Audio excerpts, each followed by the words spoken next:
Hello, everybody. Hello. How are we all doing? I hope you're good. I hope you enjoy that little introduction-y thing we got there. Let's move the volume of this up a little bit. I hope we're all doing good. This is going to be pretty weird. We got a lot to talk about, lots to do. I'm double recording this. I'm treating this like a video, but I'm also streaming it at the same time. Because this will be a full video that goes up on my channel at some point, and I don't know when, I don't know how I'll do it, but we will see how we get there. Should be lots of fun. Congratulations to everybody who manages to catch this live. This is thoroughly impromptu. It's very little advertising, and it's not even at a normal time where I would stream. So, yeah, good job, you guys. This is going to be a very cozy little room here. It was over a year ago I last played X-2. And so, yeah, the amount of people who might have been holding on for this might have taken a while. So, I'm going to start recording. I'm going to do my little intro thingy. And then we're basically just going to jump in. I'm sat here. It's 12:30. Actually, hold on. Let me start my intro in a second. Oh, I have to turn off resubs and stuff. I'm sorry, guys. I can't be dealing with that. We'll get rid of pop-ups. How do I stop it from making noise as well?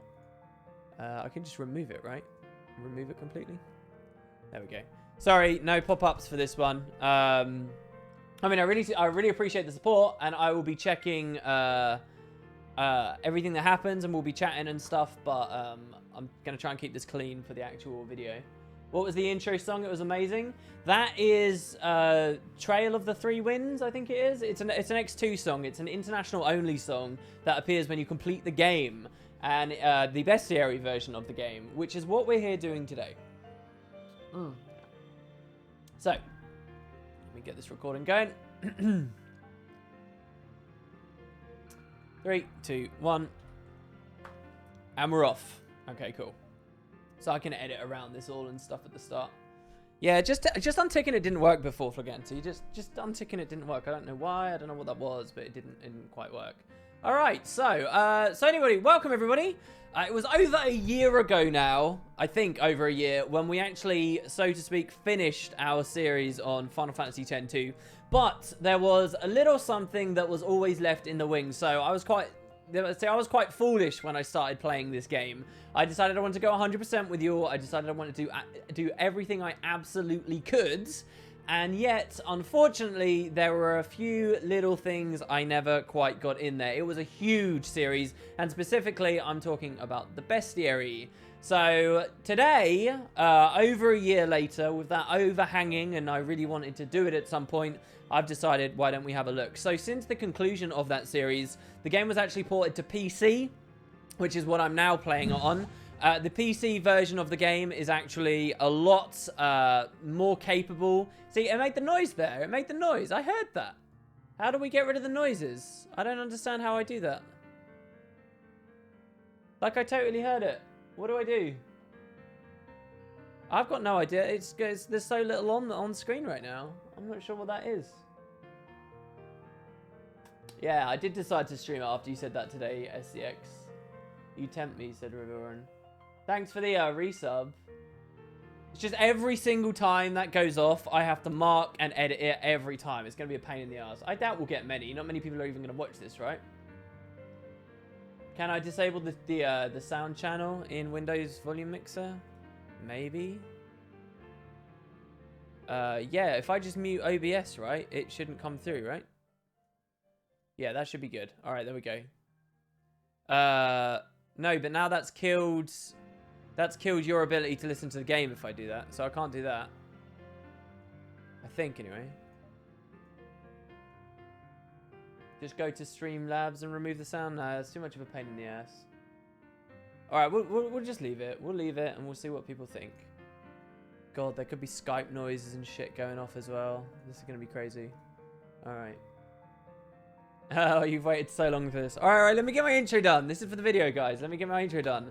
So, There was one area of the game that I never finished, and that was the Bestiary. There was just far too much content. Now, I remember sitting down for hours and hours and hours doing huge batch bulk recording sessions of just the Bestiary to edit in at convenient moments throughout the series that I made. And in the end, it just didn't work. It broke up the pace of watching the content too much, and I kind of left it to the side. There were also a couple of Bestiary entries that I never actually managed completing. Like there are some which evolve into other ones, and there's like coherent stories that occur as you unlock each of them.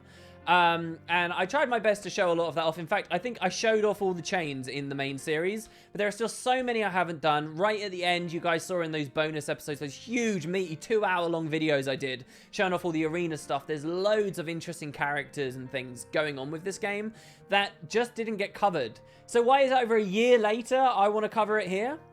Well, it's kind of just because of that no one's ever really covered this stuff. When this game got ported to PC, I needed a new save file so that I could actually show it all off to you guys. And I would do a lot of Googling, like, okay, I need to find an X-2 save file with 100% bestiary completion. Has anybody got this? And I'd find save files online, and I even asked people to help me fetch save files. But whenever those save files would come up, it was just regular story completion. The truth is that this is a port of a sequel that didn't do very well, of the remade version of a sequel years after it originally came out, and just not many people know or care or ever understood the bestiary and the arena in Final Fantasy X-2, to the point that I still believe no one on the internet has, in completion, in its entirety, actually showed all of this off. No one's gone to the effort of doing it. There are no videos of all of this, certainly not voice acted, which is what we're going to try and do today. And for that reason, let's put something special out there. Let's do it. Let's be the ones that actually get that information out there. You want to see what all the bestiary entries are for X-2 International on the HD remaster PC port? This is it for you. I mean, it's just not there. And it was a huge part of their translation efforts as well. If you think about when they moved this from before, X-2 International was only in Japanese for years until the HD remaster came out. And actually translating all of these little side stories was something I was always very interested in, and people just don't document anywhere. So, we are playing on PC. That comes with a couple of other little perks. I'll point those out. We actually get this new menu here now. The new menus offers us some video options that we could never get before. It's funny, when I very first started playing 10, I was only playing on like 720p or something. We're all the way up to 2560 by 1440 now. We can go regular full screen, but it can be a little bit buggy. We also get better anisotropic filtering. The shadows are at a higher resolution. MSAA ×8 for our anti-aliasing method. And then we can even go beyond that with some SMAA on the post-processing. There's also sharpening. This is like what you'd get from Sweet Effect. There's a lot of very cool things. You can even mod this game, by the way, now that it's on PC. You can inject your own textures into it. There's some people who have ran every texture in the entire game through the waifu upscaler, upreser. You guys might remember I did a project where I remade a trailer of a different game on my channel, a Guild Wars trailer, using waifu. And people have done that for all the textures on this game to up-res them all. There are other textures which just change the way the different characters look. Basically, the game looks way, way, way better. And I've never been able to show off X-2 as pretty as it is here. So this was another reason that I really wanted to show this off to you guys. Not that I've modded it, but the other benefits we at least still get. So yeah, let's jump on in. Now, the other kind of cool thing, I guess, about this was it was actually really hard to get a save file to even consider doing this for you guys. Oh, is my controller running out of battery? That would really suck if it did as we played. It was really hard to get a save file. It is. It's totally running out of battery. Do I have another controller? Let's try this over here. Let's see. This is what I'd usually cut out of a video, guys, but you all on Twitch get to continue enjoying. Changing character textures isn't going to be abused at all. Hey, well, maybe it's not going to be that bad. Okay, this is annoying. Hold on, let me see if I can save the day by plugging in a charger right now. I think this is a wireless controller. Oh, wait. This just takes AA batteries, doesn't it? Yes, it does. Sweet. All right. 1 second, guys. Going to the kitchen for some AAs. The volume's all right, yeah? I really wanted to run the ducker. If people saw my stream earlier, I really wanted to run the ducker on this stream. But I haven't had time to look it up, so obviously. Just give me 1 second.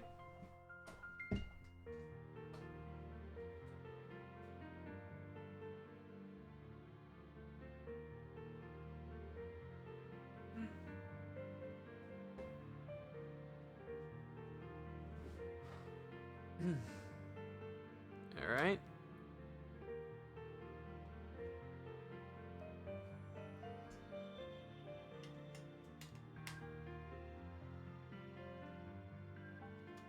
Oh my god. Every time I put AA batteries into a device wrong, it always makes me think of Toy Story, when the toys are struggling with figuring out how batteries work in Toy Story 1.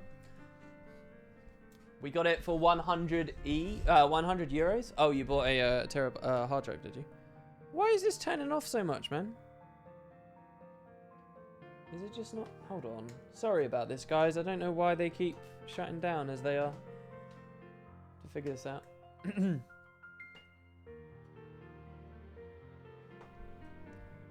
plug these in here. Plug this in here. Power on. There we go. All right. We got some fresh stuff now. Oh, these noises are really annoying me. This sucks. Got to turn off the hosting and stuff as well. All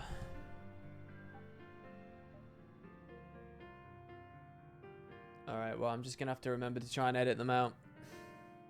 This is really lame. All right, okay. I forget what I was saying. All right, so, oh yeah, oh my god, why? Why do you keep turning off, man? What the hell is this?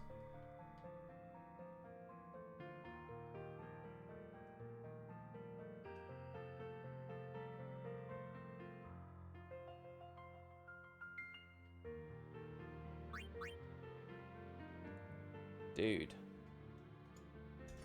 I'm furious. What is this? This is really crazy. Batteries aren't even working. Why? Oh, I'll try and use mouse and keyboard. Fine. We won't use a controller. We'll try and use mouse and keyboard. Oh, this is going to make me really sad, though. I'm not good with mouse and keyboard in this game whatsoever. All right, okay. So, so one of the big problems, first of all, is because so few people have actually done this and gone to all of this playtime, it's like I said, how do you get a save file, basically, for this? Well, that was kind of a bit of a challenge. I put it out to my audience to try and secure one for me. In the end, nobody could come through, but somebody did mention a method to perhaps build my own save file myself, which is what I did using a program called Cheat Engine. I basically hacked into the game. You could do tons of different things, but using Cheat Engine over the course of maybe an hour or two looking into it with some guides, I actually was able to manipulate a save file to skip myself to the end of the game to the point where we do have the bestiary fully complete. So that's what we're looking at here. It's purely just that. We're not going to be spending much time in the regular game at all. In fact, I'm so bad with the controls on this game. The ports controls are awful. I know everything. I'd rather just move on through. It feels good to be talking to Shinra again, man. This is awesome. Okay, all right. So, yeah, we're going to go to the creature creator. We're going to move in. Remember, what we're looking at is not the regular bestiary, which was for the original release of the game and all that other stuff. Not this bestiary. What we're going to be looking at is the creature creator's bestiary. To fill in this bestiary, what we needed to do was trap all the different creatures in the game, every single one, out, and some of them are time sensitive, some of them only work on certain playthroughs, level them up and release them. And then if another creature has become available because we released that, then we could go do that one as well. And slowly but surely, that would fill in every little page of this bestiary. And there's a lot of stuff here. Now, this is going to be quite the epic stream. Let me just tell you guys, my throat is already sore because of other work that I was doing today. This is going to be an epic stream because this is a lot of content. This is a huge amount. I'm really excited to get to the end, Shinra. Oh my god. This is a huge amount of content. And to the point that, like I say, I have spent hours and hours and hours and hours. I remember recording for like 4 hours at a time, twice, doing just this to edit in later on and ending up scrapping a bunch of it. So I don't know how long this stream is going to be, but this is going to be a hell of a stream because we're going to try and do it in one sitting. It's going to be a lot of stuff. So, in the past, I would obsess over my ability to voice act this stuff. I'm probably not going to do too amazing here. And I'm going to have to keep my voice level and calm as we go through. But here we go. So this is the start. Nostalgia. You give me nostalgia. I hope you're happy about this. I am. I like this game. This is cool. I'm glad you're getting nostalgic. It wasn't that long ago we were playing it. Yeah, you can catch, release, and train a brother because brother... Some of them don't have stories. Like, we'll get to that later.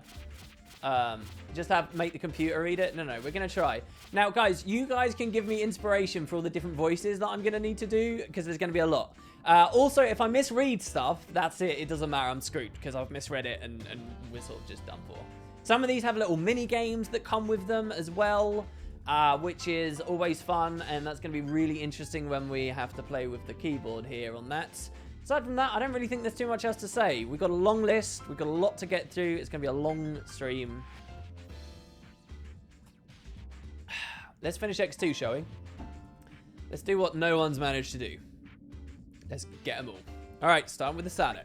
And some of these you guys might have seen before. So it's the Sadet. As he gets leveled up, he gives us different bits of information. He says, Lady Una, to imagine that one such as I could ever accompany you on your journeys. How do we... Hold on. Already I'm messing up with the buttons. This is brilliant. Is it enter? There we go. There can be no greater joy for a monk of Yevon to feel. So... Oh, okay. All right. So to people on stream...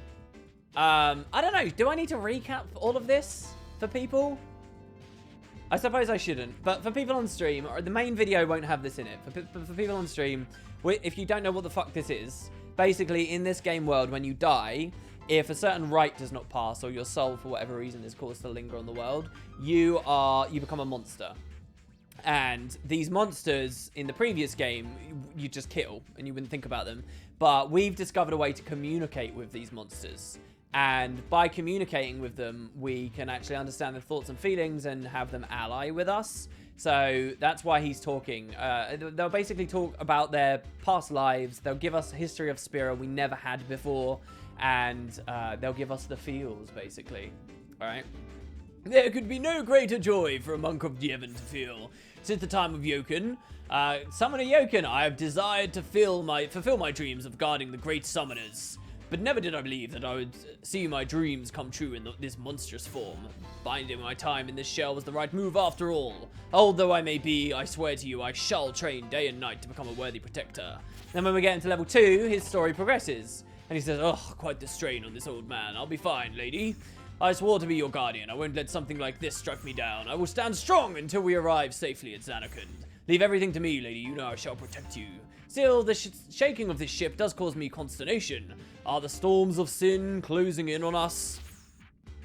Well, what's this now? The ship is powered by Machina? Lady Una, what a horrible joke. Yevon teachings state that Machina are forbidden. Please don't tease an old man. And you say sin no longer terrorizes us? That the calm will last for time immortal? Eternal?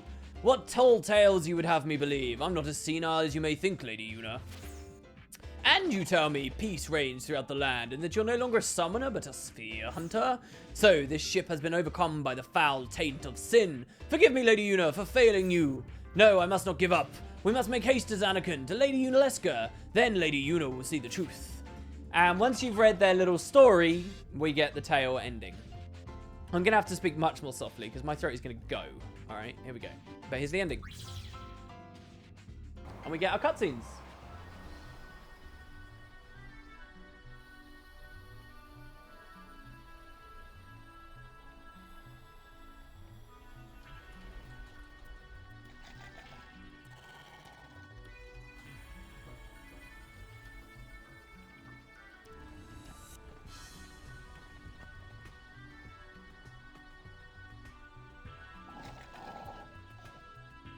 Unbelievable. So it was true. Lady Unaleska is... Ah. I do not wish to know any more.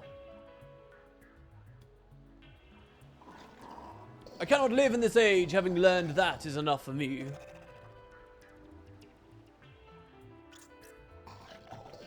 If it is a cruel truth, then I would rather die not knowing. I can see time. It is within me. Xanarkand was always so beautiful, man. It was always so beautiful. I can see a bright new age. Hi, Summoner Yuna. So this one's obviously, it's about the chain. I leave spear in your hands, he says. This one is sort of a good introductory one because it introduces the setting of the sequel. Some of them are a lot better than that. I think a lot of them as well are very culturally influenced, like Japanese proverbs and things that they basically express in the game. But we shall see. We'll go through. So next we've got the biker set. And we're going to have to move quick, guys. There's so much. We have to move quick. All right, here we go. You guys are lucky. There aren't many biker sets in Spirit that can use Doom. Why the face? Don't you believe me? You think I'm a liar, don't you? You want to see it? Ah, well, I can't just show it to you for nothing. Well, I guess it's not nice to keep you in suspense for too long. Just between us, back when I was a petty thief, I made a deal with the Angel of Death. I'll lend you my powers, go out and reap for me many human souls, is what he said. This is weird because in none of the story ever, the Spirin story, do we ever hear about like a Reaper of Death or whatever. But you'll see that this is to do with one of the skills in the game. I gladly made the deal. I mean, I can't just take it out on anyone. I mean, I can just take it. Oh, okay. He says, I mean, I can just take out anyone I don't like, right? So, I went wild, but one day I messed up and died, and my partners sealed my powers. But they forgot to send me to the far plane. The nerve of them. So anyway, I can't use Doom right at this moment, but I'll get it back, I swear. I can feel it. The seal will be broken soon. I'll have my powers back. I'll make my old associates pay for envying me and taking away my power. We get to go here. So, like, Doom is a weird skill animation, and I think basically what the devs were doing when they wrote this was they just wanted to do a story about it. I returned to the hideout. I remember we watched this on the actual Let's Play, and I did a very different voice. My newly unbound power. Dude, that was what I had planned to show those traitors a taste of. Yes, that was the plan, but... Hey, come on, that's enough, don't you think? Oh, I guess that was the voice of the human. Ah! Doom is so creepy in this game with the weird laugh. It is pretty freaky. This has gotten out of hand. Help me!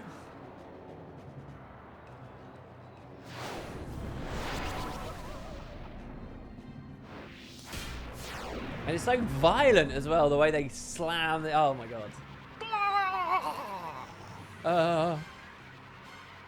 What I needed was like a panel of different people to do different voices. And relax my voice a bit. This has gotten out of hand. I just wanted to scare them.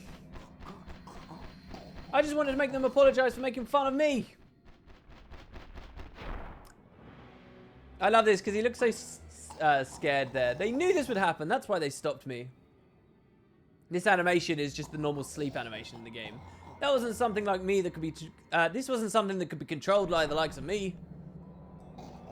How do I face them when I see them in the far plane?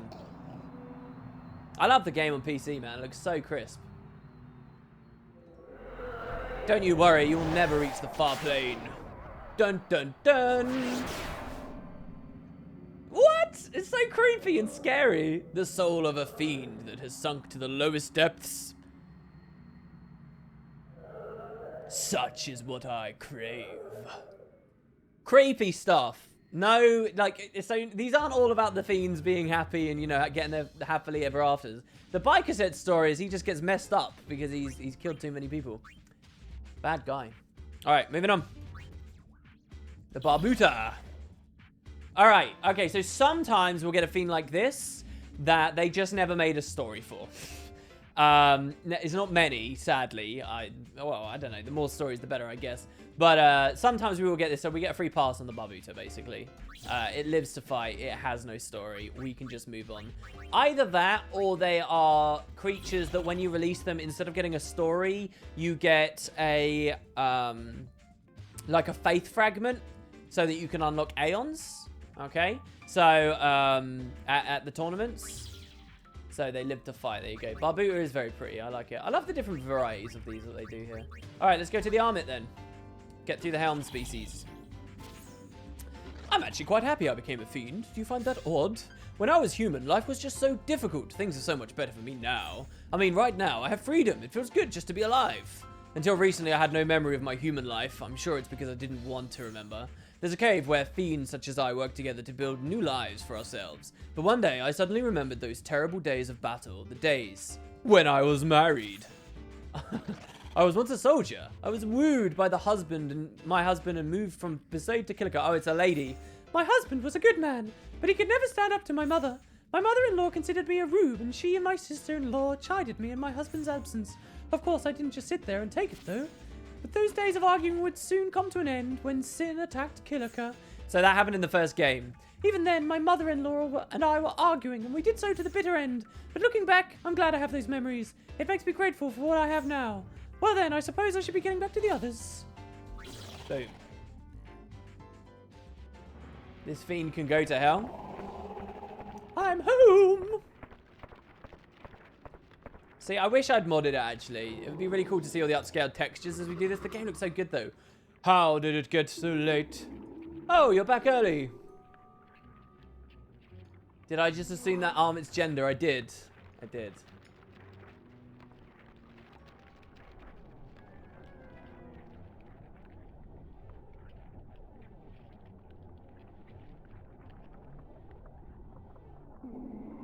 Yeah. This creepy slow turnaround. You see, I regained my memories too, Armit. How do you know my human name? Arnett, was it? Arnett? No, it can't be.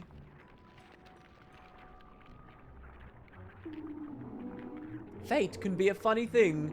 It looks like ours are conjoined. It's me, Armit.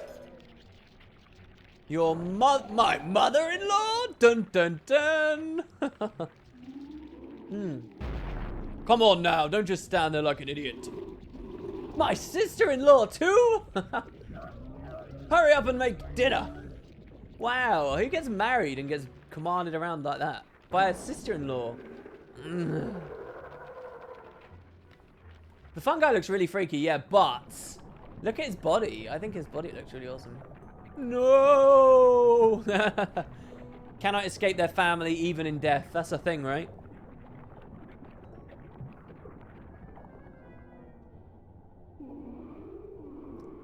Arnett, is my dinner ready yet?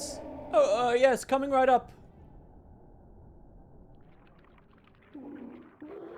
It's the same exact menu as before. How could it take you so much to make this little food? Is this it? Can't believe this story's still going on. Hurry up and eat. There's still laundry and cleaning to do. She didn't deserve this life, no. Get on it, Armit.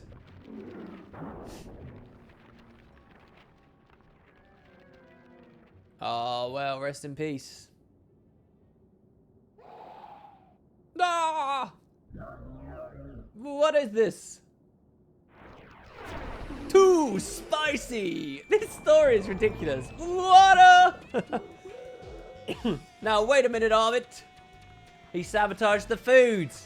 He put spice in the food.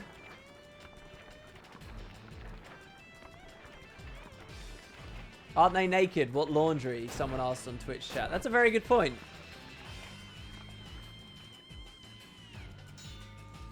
Start of round 2. That's got to be the end. The fiend tails are not that long. There we go. Armit. Long one. Jeez Louise. All right.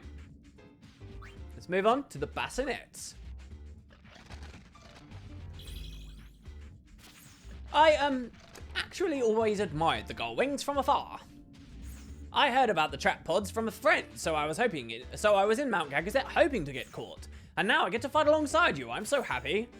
Truthfully, I'm here because I admire a specific person in the gull wings. That perfectly trained body, the mohawk that stops a running chocobo in its tracks, and of course, the graceful body language. Yes, I'm talking about Brother, our fearless leader. Everything about him resonates with me. Brother is my hero. I first saw Brother in the Gagazet ruins as he jumped from the airship to go after Yuna. He seemed so worried about her, he was shouting her name. Of course, Yuna and her team were too busy fighting LeBlanc and company to notice, but I was so touched by Brother's love, a love that seemed to know no obstacles. It opened my eyes. Ever since I came on board, I've been practicing body language, so I can be like Brother. I think I've come a long way. I'm sure Brother and I can share a deeper understanding now. My dream is to become Brother's best student, so today, I have to go tell him how I feel. Today, I'm going to ask Brother to make me his #1 apprentice. This guy's huge. Look at him. I just hope the body language I've been practicing pays off. So, of course, we're at Beacon now. Okay, let's go. Let me be your apprentice. Says Brother. What is your name? Huh? Oh, I think we're reading this in Al Bed, and my save file's got Al Bed done. Oh no, this isn't Al Bed. This is sign language. The path will be difficult. He's signing. So the idea is Brother's got a whole other language he's always given with his crazy exuberant movements. No, thank you. Will you marry me? Too soon, he says. You mean you don't want to marry this huge fiend that's like way bigger than you and crush you? Well, I guess if it's from a friend. Jeez Louise. That was a weird one. Very weird one. I don't know what we're suggesting there. Here's the heavy salad. It's too cramped. Looks like I won't do well with the neighbors either. I keep thinking I should say hi, but I just can't. I think I'm too sensitive. I'll never make friends at this rate. I met someone in Kitika. I gathered up my courage and asked him to come over and hang out. He didn't seem sure, so I said he can bring friends, and then they agreed. It's been so long since I've had this much fun. Oh, but it is a fun secret. Well, certainly was fun at first. I mean, they warmed up to the likes of me after all. But today, again, they refuse to go home, and it seems like there's more? At least smaller ones. If the Gullwings find out about this, will they fire me? I failed again! They've multiplied so much, I don't know what to do. The room is about to burst. What should I do? What should I do? What should I do? Huh? There seems to be some missing. Hey, don't go outside without asking. Hey! I have no idea what he's talking about right now. I have no idea. No, we're in the airship cabin. Oh man, this airship's so cool. I would love to have this airship. It doesn't even need to be able to fly. I would just live in a place like this. It'd be way better than where I currently live.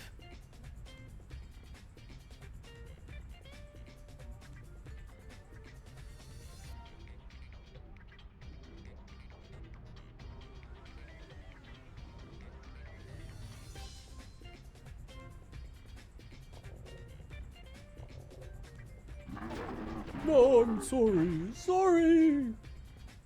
A gratuitous shot here of Riku starting on her chest. She has a monkey on her head. Oh, it's the little squatter monkeys. He's brought monkeys on the airship. And now they're ruining everything. Oh, look at that close-up of the bar. What the Fiend Tales do best, right, is they show you props and things that the artist did for the environments from angles you would never see in the main course of the actual games, ever. So, like, you get these really, really fascinating, cool perspectives of all these environments. Oh, I'm sorry. And, you know, they do it so well. I'll gather everyone up and leave.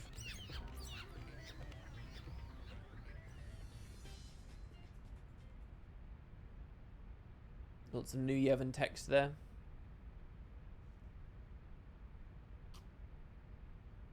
See, it's almost legible now. You'd never be able to read that on the earlier versions of this. Oh, Shinra's got one and he loves it. Careful, dude. I watched Planet Earth 2 recently and this was not a good idea. They multiply like rabbits, yeah. This is mine. Ah. Oh, my name is Shinra. I don't remember how I did it Shinra's voice in the past. I'm pretty sure that was close. All right, we got the dive beak. We're out of the armaments now. Think of me at the delivery service. I deliver all manner of things, but not just for fiends. No, but just for fiends, not humans. Man, I hate me some humans. Fiends and humans will never get along. Today I got an order for an iron giant. Wants me to deliver a pillow to an Ochu on Mushroom Rock Road. But I've never seen such a huge pillow in my life. I dropped it along the way, but this fat chocobo rancher helped me out. Quite helpful for a human. For his sake, I hope the chocobos don't take a bite out of him. Had a special delivery today. A machiner in the Mian High Road needed a data chip delivered to Beaconell. Accepting orders from a machine. Times sure have changed, but work is work, as the saying goes.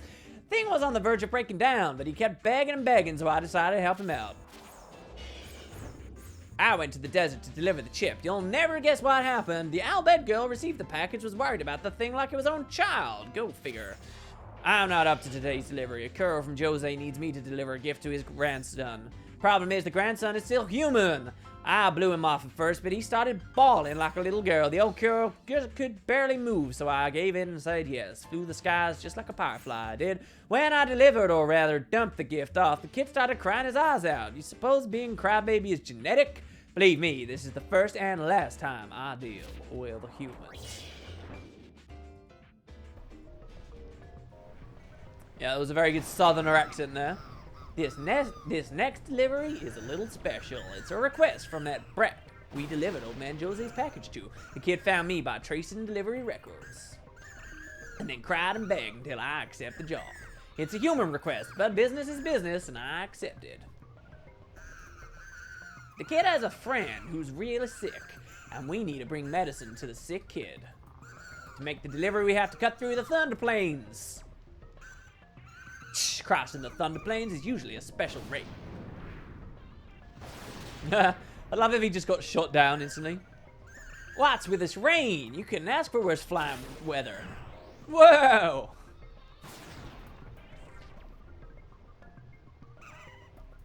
That was close. Alright, I gotta hurry. My wings are getting heavy. Man, the Thunder Plains music is so cool.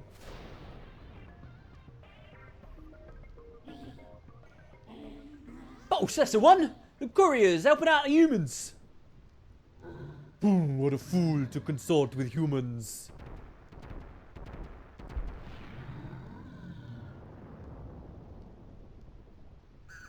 Let me through. If I don't, the sick kid is gonna... Oh, what sort of fiend are you to care for the life of a human?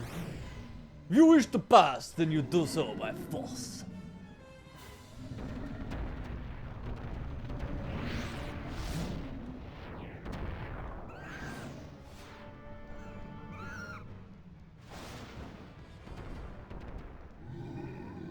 Run away, little fellow.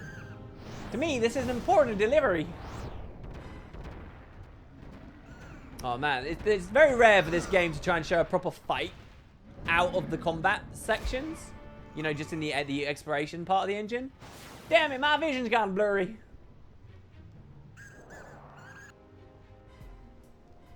Oh, I missed that line.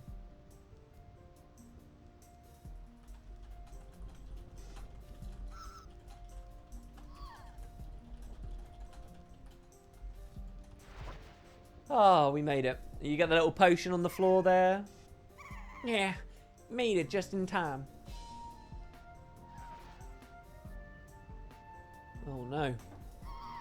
I guess jobs like this aren't so bad. So he died learning to love humans. Touching. The gravely ill boy made a miraculous recovery, thanks to the medicine. The boy still keeps a single feather found outside his home with him at all times. Aww. Alright, well, there we go. So that's the dive beak. Strong starting on the birdies. Let's go Peregrine. Peregrine I always think of as one of the more standout fiends of the series, because this is the really annoying guy to capture from the monster arena from the Jose High Road. We're not doing any crazy voices this time. My voice is going to be so dead. We're only half an hour in, 40 minutes in, and my voice is already going. All right, here we go. Stop staring into my soul. I don't need anyone poking around trying to figure me out. There's nothing I have to say to you. Why won't you just leave me alone? I want to sit here, unnoticed, until I get sent. I always kept to myself in a tiny room in the temple, staring outside from my window. Since I was supposedly orphaned after an attack by Sin, I was raised in the temple in Kilika. They tell me my parents were killed by Sin, but I know that's a lie. Why would I be the only one to survive? Why would they leave me all alone? The monks told me that many other children were orphaned by Sin. They told me I had to be strong to provide for the future of Spira. But I didn't want to go on living in such a sad world. So I decided to take a gamble. One night, I fled the temple. I knew how dangerous the woods were at night and that I should stay clear, but I went anyway. I knew that no matter what happened, I had to be able to face my problems alone. If I couldn't get through the forest, there was no reason to go on. That was how I felt back then. I laid my life on the line, but when I encountered a fiend, I froze. No, I don't want to die, I screamed. It was the first time in my life that I truly wanted to live. He failed to commit seppuku. Sounds pretty sad.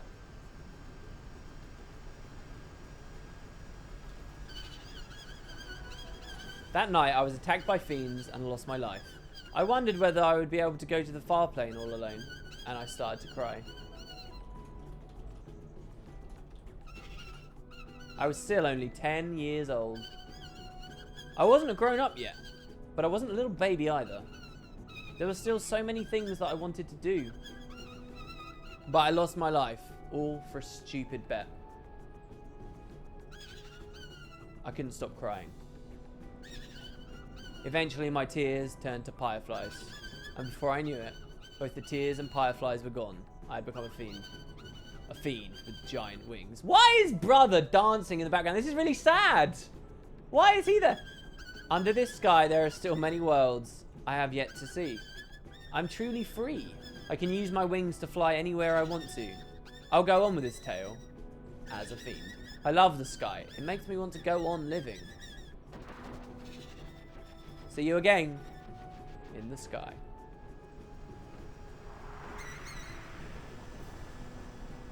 The boy spread his wings and became a bird. Not quite sure what the moral of that is. But there we go. Cool. Aquila, let's move on. Oh, God. He sounds so shrill. Did you guys hear that? Jesus Christ. I'm sorry to disturb you, but would you happen to know where Sin is? I see we're in the calm currently. I don't know whose calm it may be, but it is most welcome. What's that you say? Sin is no more? Sin will never return again? Finally, that day that Lady Belgamine predicted has arrived. Where is the lady? Ah, I see. So she has departed.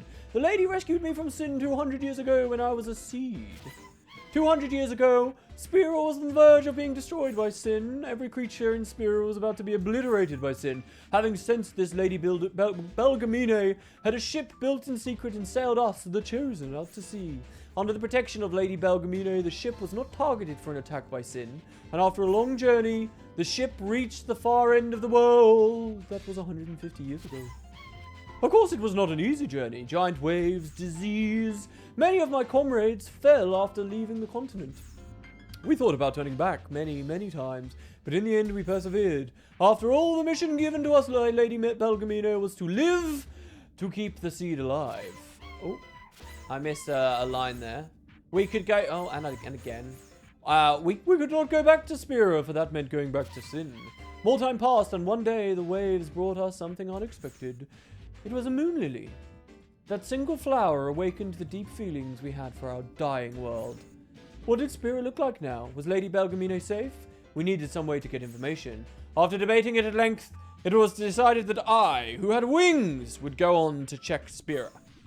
And so it is here, and so it is that Sin is no more. I must go inform my comrades of the eternal calm now. So, this is really cool.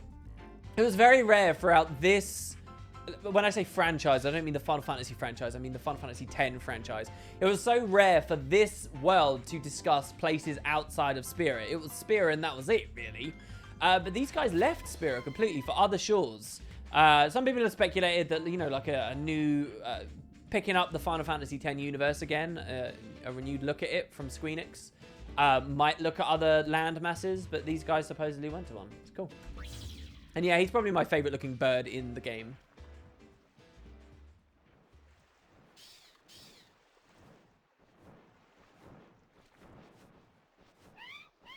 A little further.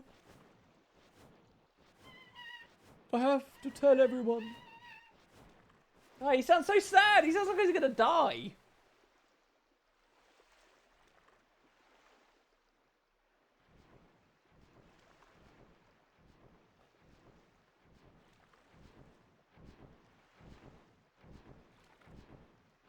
Ooh.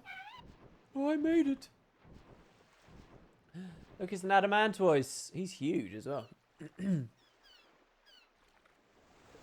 Oh, this is like a Final Fantasy 15 adamantoise. Look at these massive monsters on it. Those are not small creatures, guys. It's the Ark.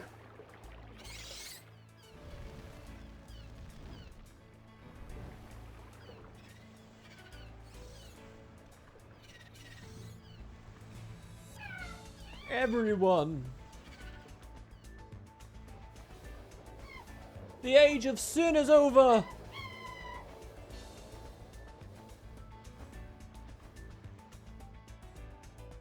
In this place, humans and fiends work together to survive. This is the story of a tiny, tiny paradise located somewhere in Spira. Okay. We should grade each one. Right, that one will get like a 3 out of 10 from me. All right, here we go. So, page 2. There you go. How long did that first page take? We got 21 pages to do, guys. Yeah, we're gonna... Anyone who makes it through this with me, fucking props to you. Here we go. Flan Azul.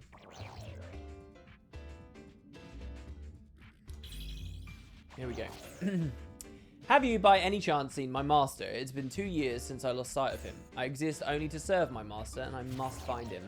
Between a lush, mystical forest and a river where glowing flowers bloomed. This one's really good. This is to do with, a big character. That was where the small village was. The village where I lived with my master. But one day, my master disappeared. Of course, we searched day and night for him, but ultimately, we were not able to. The master was our savior. There had always been a rift between our kind and humans. The master showed us a way out. The master became our leader and put us on the correct path. I will return this world to its original form. You must help me to accomplish this, he said. The master would always say this while looking on with somber eyes. Another fiend has informed me that my master has long since departed for the far plane. With the master gone, I have no reason to remain in Spira. Shinra, I must ask a favor of you. Could you take me to the Macalania Woods? I wish to return to the place where I first met the master. And here we go. That master is a big character. We sent that master to the far plane.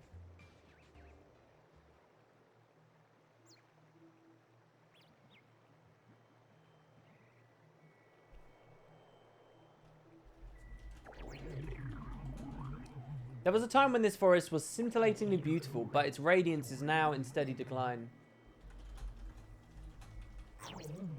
Perhaps I had already lost everything 2 years ago.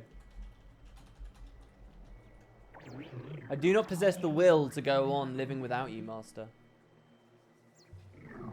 I will come to your side shortly.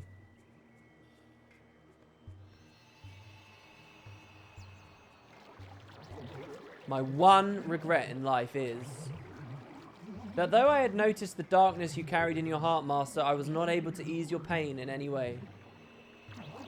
Had I known the darkness of solitude felt by all who have become fiends, I may have understood you better, my master.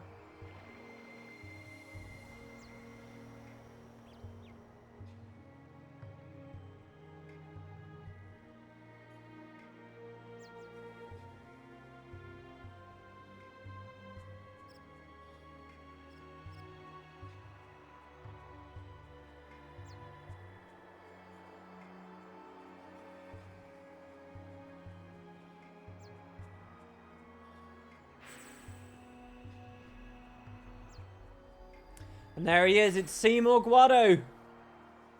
And he seems to be mouthing words, but we don't know what he's actually saying.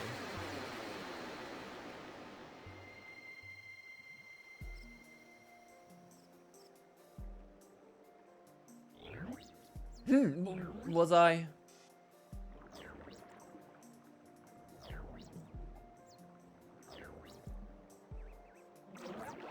Alive! Yeah, what a guy. I was dreaming about my master. As I awoke, I could have sworn that I heard his voice. I thought I heard my master say, "It is too soon to go to the far plane." Perhaps that was just a part of my dream. But now, I will leave this forest. And I will travel around Spira for a while longer.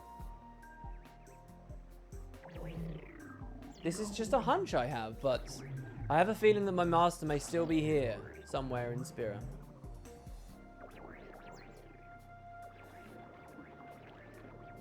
God, flans look weird. Now that I can see the detail on them more from the PC port. Jesus Christ, their guts and stuff on the inside. Freaky stuff. You must live on as a disgusting blob a little more. Flan Amarillo. These are the lightning ones. My dream is to become Spira's best flan. And by best, I mean, of course, the most delicious. Oh, this one's a minigame one, I think. People from all corners of the world will line up just so that they can get so much as a taste. Becoming the world's greatest dessert is within my grasp. To be the most luscious flan, I must do a thorough ingredient check. Just a thin layer of egg yolk on top, but I look nice and firm, but in reality I'm still a little worn down. The soft scent of egg may enhance my appeal, but there's only one true way to check my true flavour. I'm quivering with anticipation. Why? Well, I decided to stick a spoon in myself to see how I taste. To look at the way I jiggle, this feels mighty good. I'm the ultimate in softness and in elasticity. But the spoon does sting just a tad. Does this mean I'm edible? I'm tearing up, tearing with joy. That's it, my salty tears can be my special ingredient. Oh, he brings the salt. Yet, though I taste delicious, more centers off a bit. It still hurts a bit when I poke myself with a spoon, but I gotta stay strong. Honestly, I feel pretty good. Firm and moist on the outside with a pleasant aroma and caramel flavour. A perfect harmony of vanilla and egg will show the world hitherto unexperienced taste and smell. Yet, if I realise my dream, I'll just get eaten and it'll be curtains for me. Is this the fate that food is consigned to? Alright. Now, you see how we got minigame and ending to select? I'll go ending first. Basically, the way that this save file will have treated this is as if I've seen all of these first. See, a lot of Fiend Tales will give us items and things the first time we watch them, and they can have slight variations the first time you watch them, which we're not going to experience, which is why this says minigame here as well, which just allows us to replay the minigame. Let's do the ending and see first. The ultimate flan. It was my dream to provide just one brief taste of paradise. Look how huge he is. If only for but a moment. I could give everyone the dream that is called flan. To realise my goal, I went to Lucca to visit the world-famous chef. Is it a Japanese thing to want to be eaten? Is that true? I'm ready. Do what you will with me. Make me into a perfect flan that will be loved by everyone. I have no idea how this will work on PC. To think that they might have ported this for PC.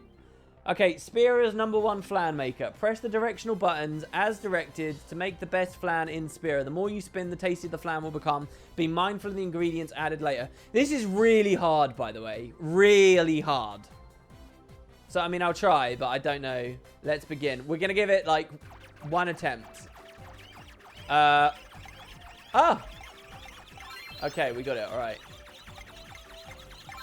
XX. Alright, that wasn't too bad. Alright, we're spinning. We're spinning. Spin it the other way. Alright, yeah. Oh, we're doing good. See. Oh, no, I messed up the extra ingredients. No, we didn't get any extra ingredients, guys. Oh, and I messed that spinning up as well. It's done. It's finally done. Bad flan completed. See? Ah, I feel so bad because when I played this on PlayStation, I could never beat this either. And we got a poison fang for our reward. We get the game over sound. Unfortunately for this flan, it was not well received in Lucca. This is fine. ... There we go. Flan Amarillo. Cool. All right, Fan Polito. This guy might have been a Faith Fragment one. No. Back when I was human, I was a real good for nothing. Just a weak, spineless, half-baked shell of a man who didn't even have the guts to be a real outlaw or villain. But somehow, even a guy like me had someone who loved me. She was a genteel, well-to-do lady. I still can't figure out why she fell for a guy like me. But she told me she did, and it made me so happy, you know? So I decided to try and become a new man for her. I mean, a classy lady like her...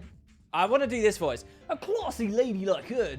Oh, no, I can't do it. Doesn't deserve to be with some two-bit thug, right? But her parents objected, of course. Can't really say I blame them. I mean, our dates were always in Killiker Woods because it was free and I could never buy her any presents. She said she didn't care about such things, but I was embarrassed that I'd never be able to do anything for her. So I decided I'd work hard legit so I could buy my girl a ring. I did buy a ring, but in the end, I just couldn't afford a nice expensive one. Even so, I was determined to propose to her. Even if she were to reject me, I had to let her know how I felt, or so I thought. We'd planned to meet in the woods, as always, but as the moment drew near, I lost my nerve. I ran off before she even got there, leaving the ring behind in the ruins. Once a coward, always a coward, I guess. But I wish I had one more chance to do things over.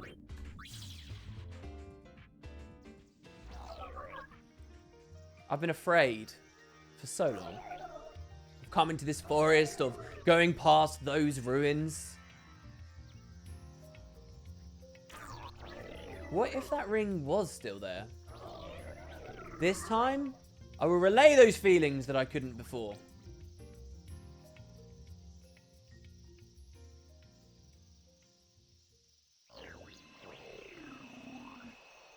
No, I guess it's not there, guys.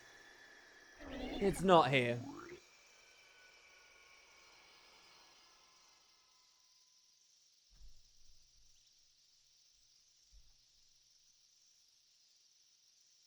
And look, he's phased back into the man he once was, right? Remember, all these creatures, they were people. Here's an old lady.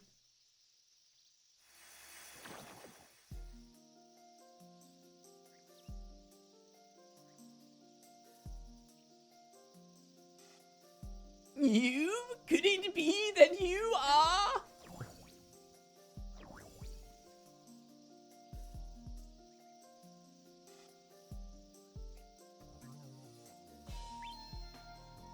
Is the idea that the thing around her neck is supposed to represent the flan? That's... And she's got a ring on her finger, right? I knew it! I knew it was from you! You're such a fool wondering about such petty matters. I didn't want any lavish presents. All I wanted was you.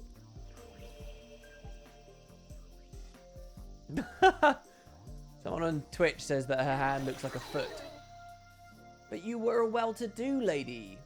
I'm just an old lady now. No.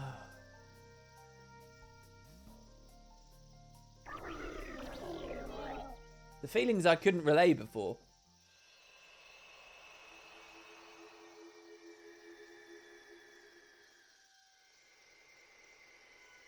Oh, I think I read that last line wrong. What was that trying to imply there?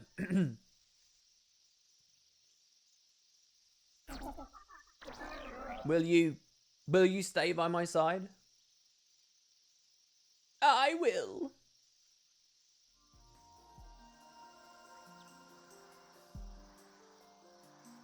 Oh, look how sweet that is.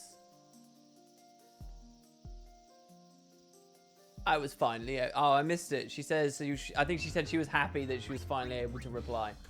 Flan Blanco. Here we go. This is the Shiva one. So that's good. But it also has an ending. Curious. I thought the Faith Fragment ones didn't have endings. Oh, okay. Right. Yeah. So if we do this, right... They don't actually have a cutscene. What they have is they have a representation of that Dark Aeon arriving at the arena. So that's what that is. All right. So we can skip the Faith Fragment ones too, and that shouldn't be too shabby.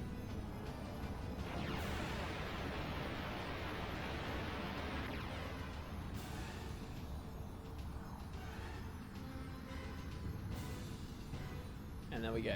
So that's Shiva there. All right, Flan Rojo. He might have been here for it as well. Was he here for it? No, he wasn't. Okay.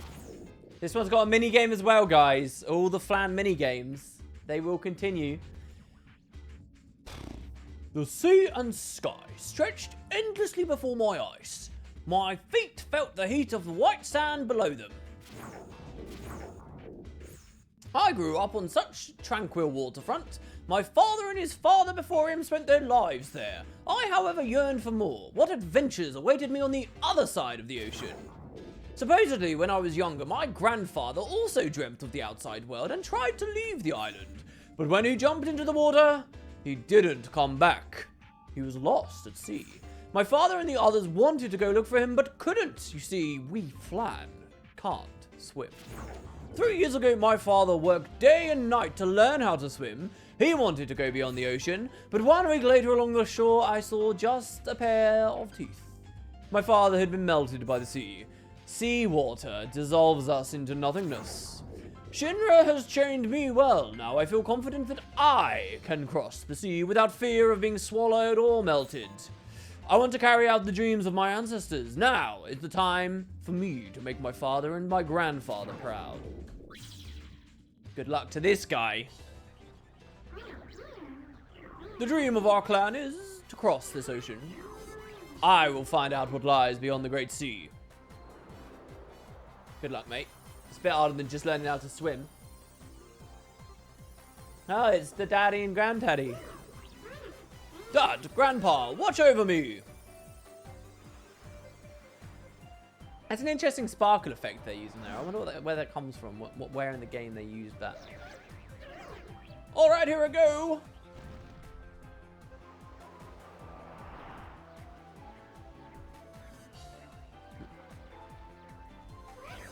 Gah, cold! Oh yeah, I should do that. Oh, he's got a plan. He's got a plan, everyone. Let's stretch first. How will stretching help you? Apparently stretching also allows him to hover for significant periods of time. 5, 6, 7, 8.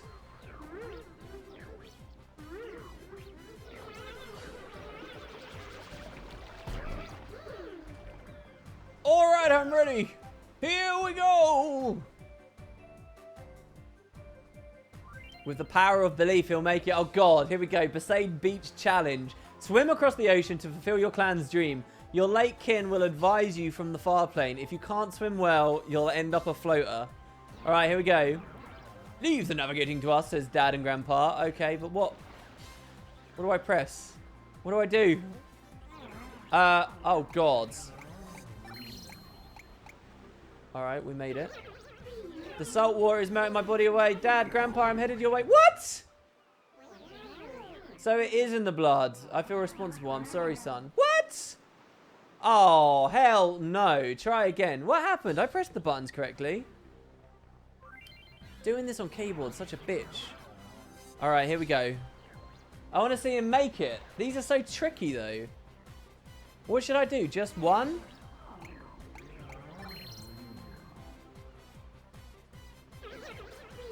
No, that didn't work either. What's the hint it's given us? It's given us a certain hint that I've never finished this, guys. So, oh wait, but there was another hint it said. Do I have to do both very, very quickly within? This is the same as the Flan minigame, basically. Oh, but it's gonna ask us to do it so many times. C up V and Z down X. Did I miss it? Oh my god, you get no time! You get no time! This is crazy. Yeah, we're just continuously killing this Flan. We'll try once more. If you guys want... This is going to annoy me though, right? Because these little mini-games, it's like, not even we are going to finish these little mini-games and get the true ending. I doubt that the ending of this is on YouTube anywhere. Maybe it is somewhere. C up V, left X Z. Z? Did we get it? No, come on, man.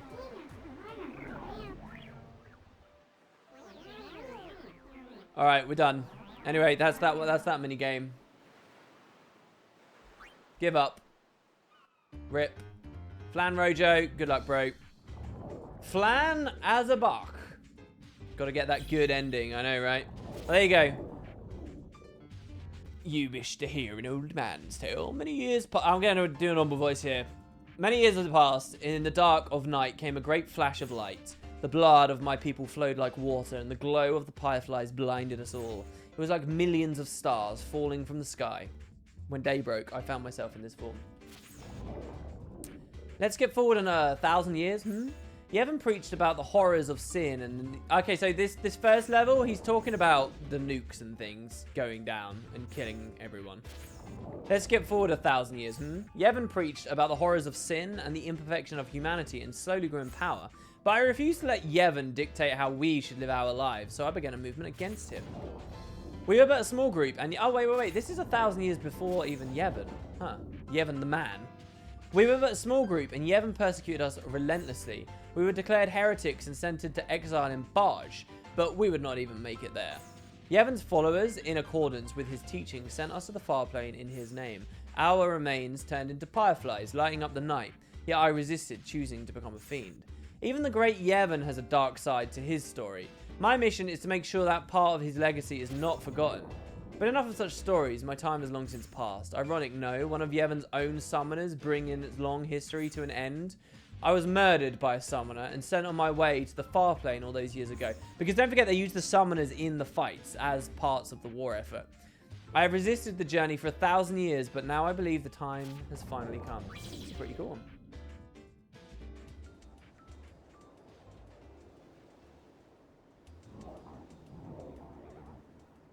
There was a time, there was only the great horizon that greeted us every day. In the barren wastelands, there was no right path. We roamed freely. The dream I had was of a world where such things were the norm.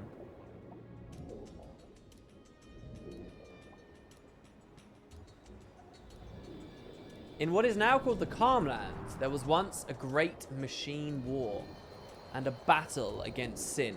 Oh, this is so cool. Look at this. The nameless dead are forgotten, but history records the name of Yevon. Now I shall become the light that shines in the dark. Man, this one's like really somber. God damn. Man, I love the Calmlands. Got to be one of my favorite areas of this game. Ah, yes. So radiant. It is the light of a new age that we always dreamed of.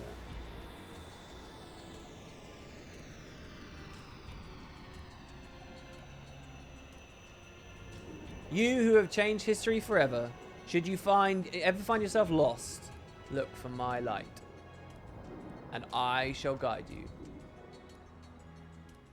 What a badass. What a BAMF. Alright, so people on chat said that the Rojo, there was actually a hint there that we weren't able to read because it went by too quick. Where it said doing the left one is to go down and doing the right one is to stay at the surface. So I'm not going to use the left one. We'll try it again. Here we go. We'll try and get the Rojo through. Here we go. So Z, down, X. Stay up. Get some air. Well, what do you want? What? No, it didn't work. Unless... Hold on. Let me just try and not do anything. Let's try again. Here we go. I'm going to try and not do anything. Leave the navigating to us. Alright, here we go.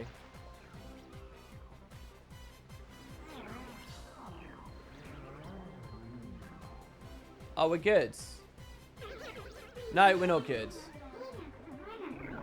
It said looking good. Well, if we don't do anything, it just dies.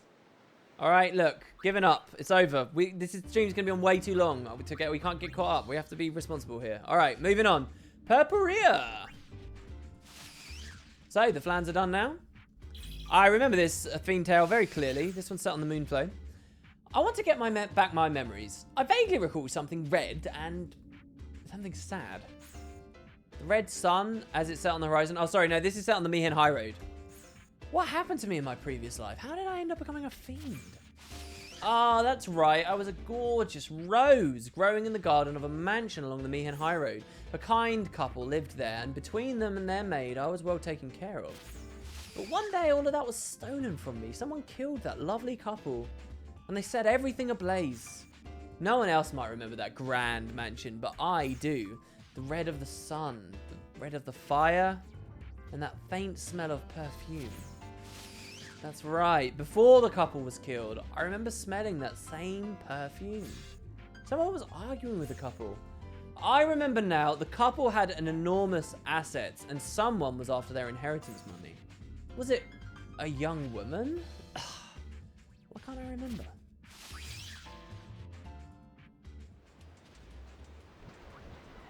It has been many years since that day, when the flames lit up the sky, and I've returned here now to reclaim my memory. There's a new structure built at the site of the burned mansion now. It's the agency.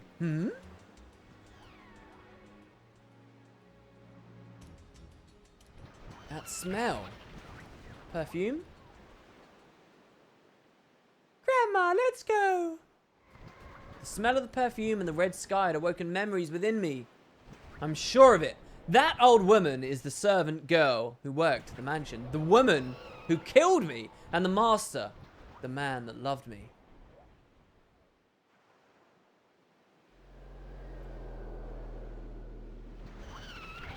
Now that I am a fiend, the only thing I can do is... yes. Take revenge.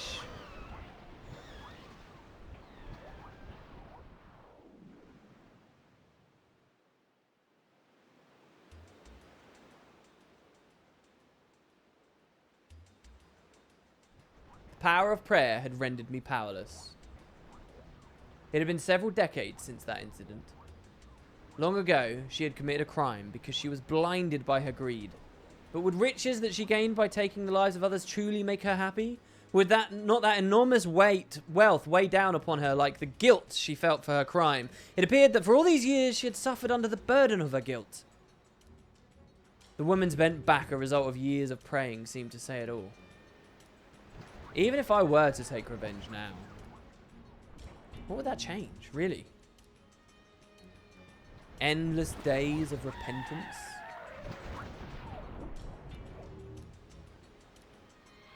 How can I judge those that have already judged themselves? It's okay, she was cursed with foot hand. My short-lived plans for revenge had concluded. Goodbye, Mihin High Road.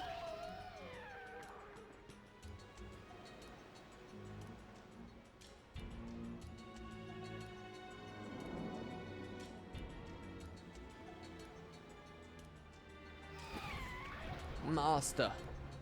So this is where you were.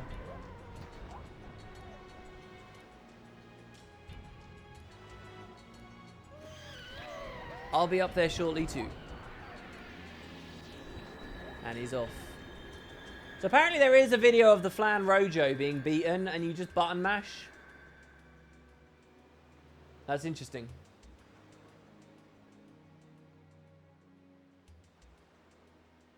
That wouldn't be the first X-2 minigame where you have to button mash to beat it. Alright, Lecuphilia.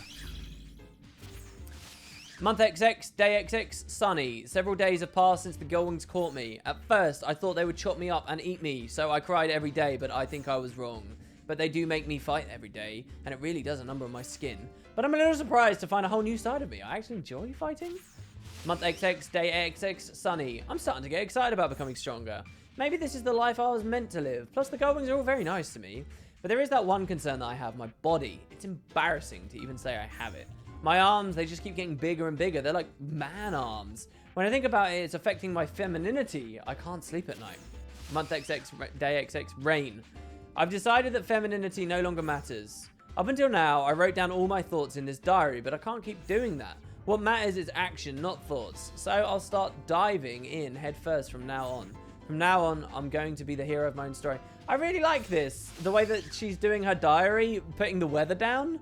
That's cool. I should do that in my diary. Month XX, day XX, cloudy. Are you reading my diary? A diary is a sacred text. It shouldn't be read by others, and certainly not in secret. But it's alright. I'm thinking of ending the diary anyway. Spending time with all of you has changed me. It won't be easy, but I think I'm ready to start a new path. Month XX, day XX, sunny. Today I will leave the Gull Wings. From now on, I will continue my story without help from anybody else.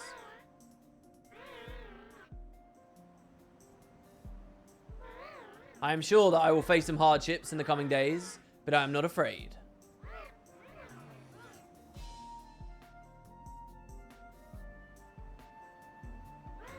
More than anything, I am excited. What wonderful adventures and discoveries await me out there. Yeah, it's kind of offensive. Oh, I've got man arms. I'm saying goodbye to my old self and to this diary. I never thought of keeping a diary as a particularly girly thing. Maybe a little girl, but when it comes to adults, I don't think it's masculine or feminine. Hoping that one day my new path will again converge with yours. Like, little girls keep diaries and little boys don't, right? I get that. But if you took, a 30-year-old man and a 30-year-old woman, and you said, okay, which of these two people keeps a journal or a diary or whatever, I wouldn't know who to pick. It all begins with that first step, my new story.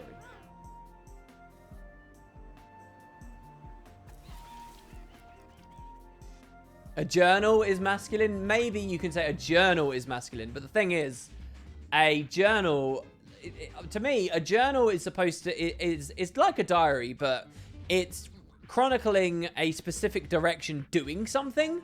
So you're on an adventure, you're building a corporation up, you're doing, you're under some project. The journal will chronicle that and revolve more around that.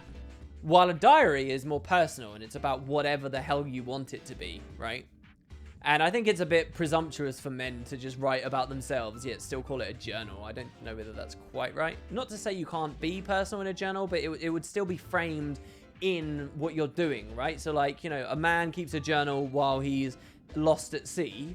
He's writing about how he feels being lost at sea, but it's framed within, this activity, being lost at sea. Cephalotus. I won't let him get away this time. No, I won't. Wait, who are you? Where am I? Oh, I'm dead. Me, my friends, all of us done in. But I won't let that stop me getting my revenge. He betrayed us. I was a warrior monk, and my unit was protecting a supply caravan. We were charged with ensuring that supplies when the war funds reached the front line. And the person who betrayed us was none other than our captain. Our captain had been lying in his pockets by diverting supplies from the temple to a local merchant. When we realized that what he was doing, we confronted him in the valley in the Calmlands. But he'd been planning to eliminate us all along. The merchant's private army had us completely surrounded. We were assaulted by the merchant's men, and my comrades fell one after the other. But I could swear that I had the captain cornered. But my memory fades after that. When I came to, I'd become a fiend. The captain, on the other hand, he was promoted and continues to dirty his hands in secret. Only I can bring peace to my fallen comrades. I must take revenge upon the captain.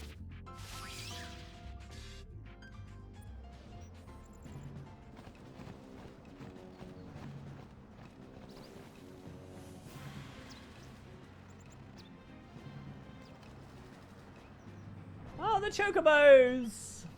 Yeah, you could mod the game to make them like black chocobos and red chocobos and whatever, like the start of the other Final Fantasies. Because the 10 series never properly had different coloured ones. Thanks as always. Is it really alright, to take money on the side? You really think frontline soldiers who are about to die need excess food? They're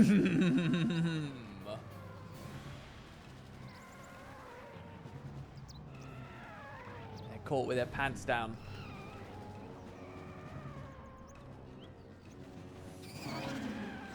Oh, I found you!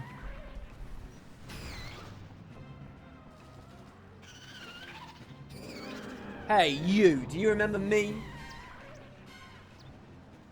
Who Who the devil are you?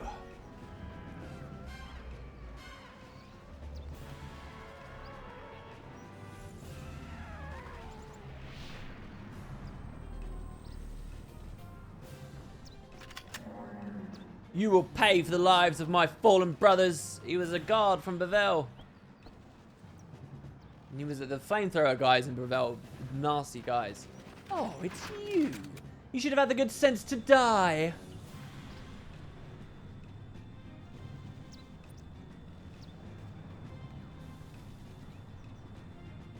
Take him out.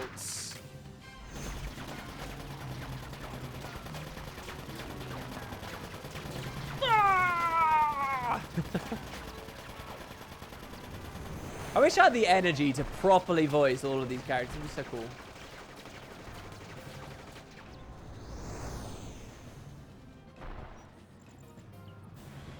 Out of ammo. So I see. So it's like a guy with a machine gun becomes one of the flowers that fires with machine guns, you know. That's right. I ran out of ammo that time as well. So this is what got him killed. I'd forgotten to restock again. It's okay, because your seeds will never run out. Looks like the end of the line.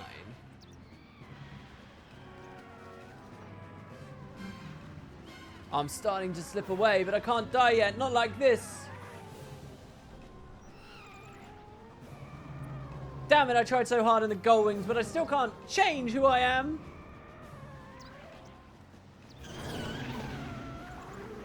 Ah, he's going Super Saiyan. Yeah. Gut punched. It's like in The Simpsons where they fire cannonballs at his stomach. Yeah, how do you like that? Shinra could have thrown him an ether or something if he was out of MP. Now I can go join everyone. Good job. Classic vengeance story right there. Could have stretched that out into a few hours. Got a movie out of that one. All right, there we go. So that's the plants done. Page 3. Yellow Elemental. It lives to fight. He's from Gagazet, I believe. The White Elemental. Oh, this one's really sad. This Fiend Tale's really sad, if I remember. It's cold. Dark. Someone let me out of here. I don't want to die like this. I'm not sure what is going on. That's Shinra's voice. I can hardly breathe. Almost out of air. This is all your fault. You're the one who said we should go back for the treasure. What? Well, you followed, didn't you? Stop! We're running out of air! There's more than one in there. Pray. Stop fighting and pray. Pray? To what? The faith are gone. How can you be so blasphemous? They may have left, but they're always watching over us. It's starting to come up past my ankles. The temple is sinking. I think I get it now. I wonder if my wife and child are safe. Shouldn't a rescue party have come by now? Stop! Stop! There's no use in waiting. The faith have truly abandoned us. Analysis complete.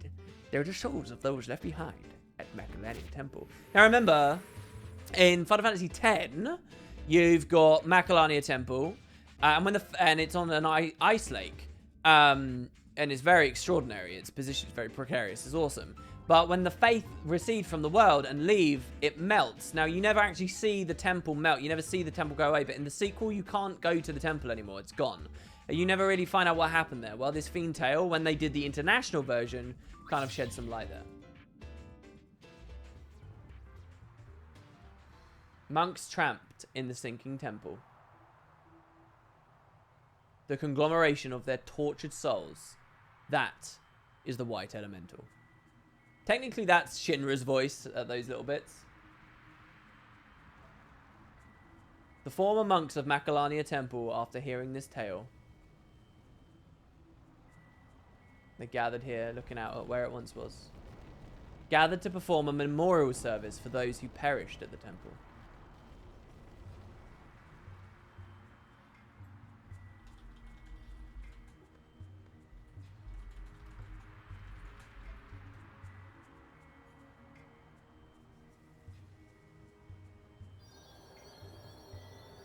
Man, they really nail the audio sometimes in this game. It's just somber. It just makes you think. The eternal calm had finally reached Makalani.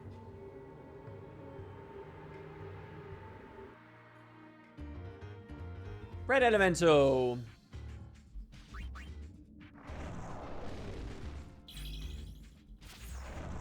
I once served the great leader of the Guado, Jiskel. Do you know what became of the Guado afterward?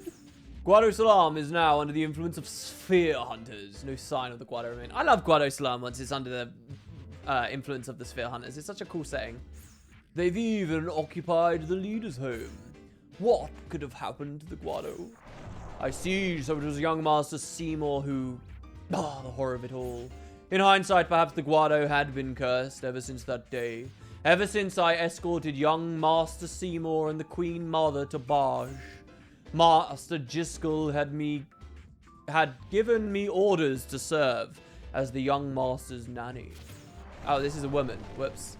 Mixing blood with humans is quite a taboo amongst us Guado.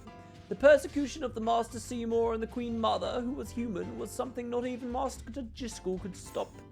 By exiling to Barge, he was able to keep the peace. That stormy night we were sent... This is amazing! This is cool backstory to, like, the big villain of the previous game. Like, the catalyst for so much of the story. This is, like, real information about what set a lot of this stuff in place. I love this, by the way. Whenever I think about, like, a prequel game, like an X-3, like, I'd love to total convert X-2 and then, you know, tell another story with it. I love the idea of starting a prequel with this moment. That stormy night, we were sent off to sea in secret with only a handful of guards. Imagine a prequel game, right? Where this is where it opens up on a stormy night with all these characters that we've heard so much about, but are like 2 generations above what the games we know are. Master Jiskel was not there to see us off.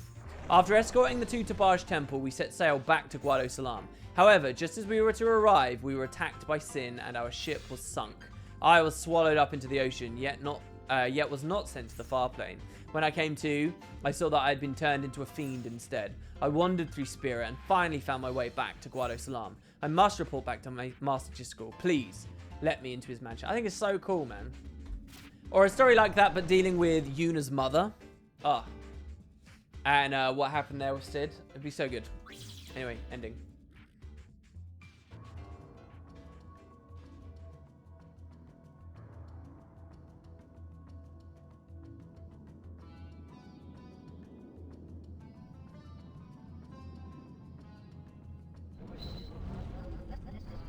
Master Jiskel.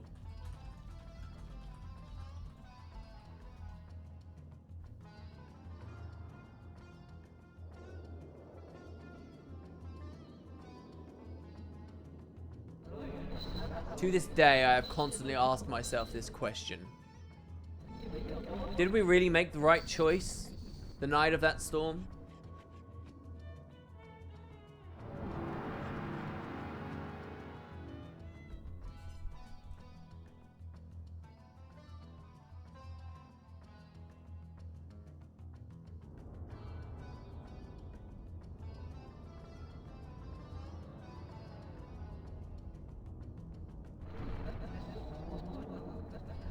Young Master Seymour.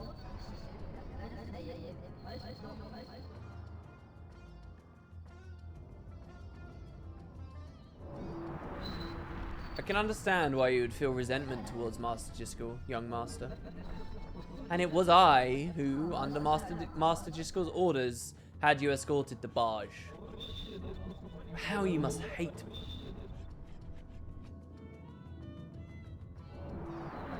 I do not expect you to forgive me. I just hope that you have finally found peace.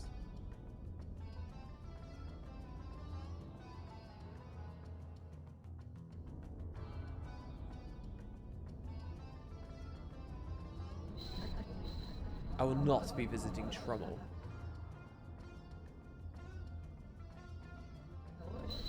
It is best that I remember my husband the way he used to be. Dun dun dun! This was Trummel's wife. We never even heard about him having a wife that died. Think about that. Oh, it's good. That one, if we're rating him, that one's like an 8 or a 9. No, it's maybe even higher. Really, really good one. The Gold Elemental. 2 years since I left. Wonder how children are doing. Oh, I don't know how to voice this. Here it'll be cold this year. Hope they can keep warm without mother. 2 years ago, Sin was gone. Peace come to Spirit. But in that winter, there was a great cold wave. Very bad time for Ronso. Oh, it's a Ronso. No hunting came. Crops not grow. Soon, I thought, family will starve. So I leave family, go work. First year, I work in Bevel, help rebuild town. Next year, work at Youth League headquarters. So rebuilding the town, that's after the end of the first game where Sin crashed into it. Next year, work at Youth League headquarters.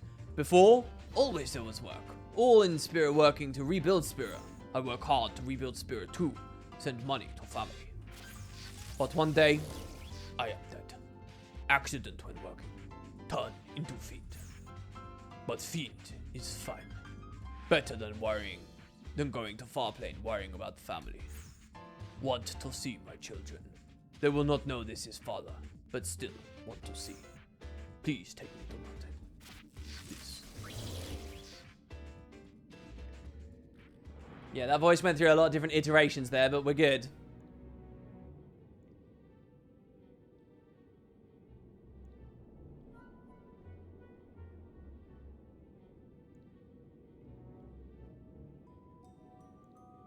Very cold, brother. Very dark, brother. I hungry, brother.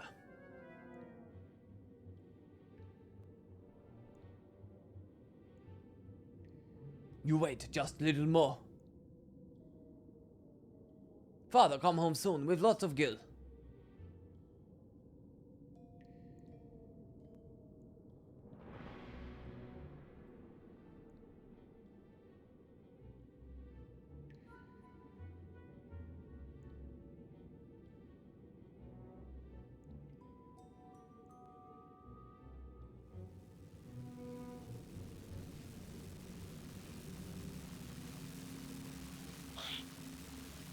Hey.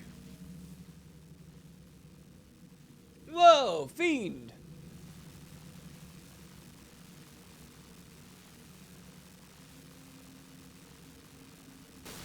Yeah, it is interesting that Shinra could just say, hey, this is your dad. No, wait. I am not what you see. Oh my god, he's freaking out. Jesus Christ, that animation. I, father's friend.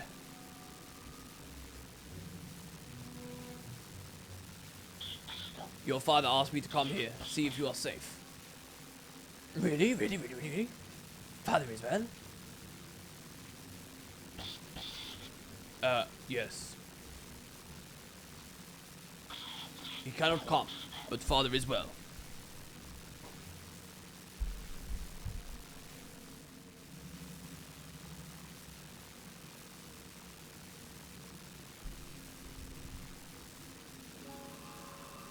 Wow, woo! And he gives them warmth, see? It's very nice, very pleasant for him. Very bright, brother, very warm, brother.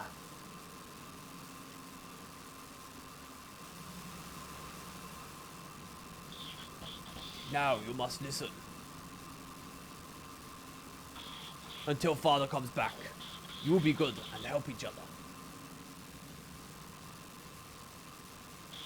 Because I take care. No, I'm watching you. All of you. Yeah, this is very sad. Very, very, very sad. Maybe one day he reveals it. Blue Elemental! Do you remember the Crusaders? They protected people from Sin and looked after their welfare. I was a Crusader too, but Sin got me during Operation Mihen and I fell into the ocean. When I came to, I'd become a fiend, but no matter. If we hadn't stopped Sin there, Luca would have been the next target. I protected Luca. I protected her. My death was not in vain. There was a girl with whom I pledged eternal love. Before the operation, we lived together in Luca. If I returned safely from battle, I was going to ask for her hand in marriage. I know that with what has happened to me, that's now impossible. But I'd just like to know, is she doing well? Is she in any kind of distress?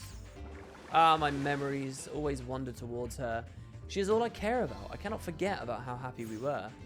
If I could see her again, even one time, I wonder where she could be. I recently caught wind of a rumor that my love is getting married. And to me, of course, I'm a fiend now. All I can do is pray for her happiness. Although, I would like to give her my blessing in person. No, what I really want is just to see her one more time. Oh man, heartbreaking stuff. Gosh. Interesting Luca wedding here.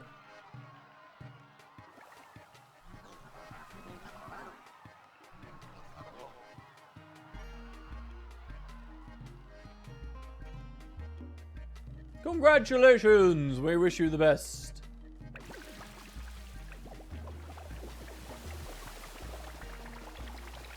Grin and bear it for now. Oh, that was terrible Shinra voice. This is how it should be if she's happy. Well, it takes a strong person to do that. I can't make her happy in my current state.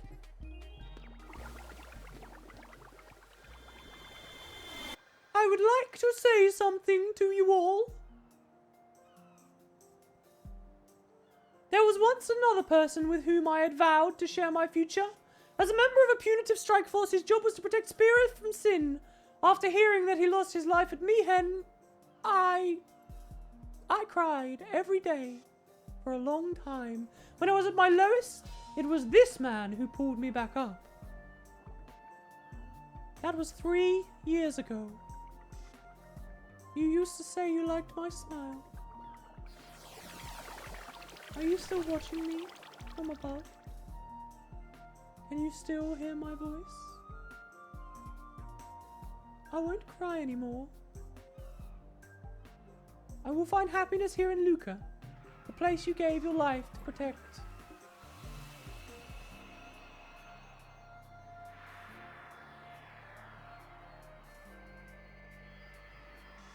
She'll be happy. Presumably she can't see that. And that's a sad one. That hits hard, man. That's a relatable one. It's so difficult when stuff like that happens as well. Like, slight tangent, and without getting too much into the personal lives of people who, you know, I have no right to talk about too much. But there are some people, like, tangentially related to me, real life people, right? Who, it's such a sad situation. Basically, there was a woman whose husband had passed away, and they'd been married, and she had sworn to her husband, very young, very, very, very young. And she'd sworn to him that she would never, like, marry anyone else. And so she found a new partner, and she was with the new partner, and the new partner was head over heels in love with her. But she never, for years, for like 30, 40 years, never married. Never. And like, there was something else that was really sad about it. We don't have to get into it, but it's very, very, very sad. And like, this poor guy just like, it's like, well, she's being loyal to her original husband, but you know, this poor guy just lived for all these years and was basically like, yeah, I should never stop loving this other. But it's difficult for everyone. It's so hard. Very, very tricky stuff. Anyway. Sad, sad, sad, sad stuff. Dark Elemental. When I realized it, it was already too late. I slipped and fell into the river. I don't remember much what came next. Soon I realized what I'd become, a fiend. Bummer. You can hear my thoughts, can't you, Shinra? I haven't been able to speak since I became a fiend. I'm so happy that I can communicate with someone again. Shinra, I have a favor to ask. Teach me how to use telepathy. I have something important I need to communicate. Before becoming a fiend, I went to the Moonflow with my mother. I played around too much and fell into the river. My mother has been staring into the water ever since. All day she would be there, blaming herself for what happened to me. I want to tell her that it wasn't her fault at all. That's why I need to learn telepathy. Shinra, I figured out how to use telepathy. Aren't you proud of me? I will finally be able to tell my mother how I feel. Although, I guess if I appear before my mother looking like this, she might be a bit shocked. But even so, I have to go see her. So that's why that was in parentheses. He was speaking straight into our minds.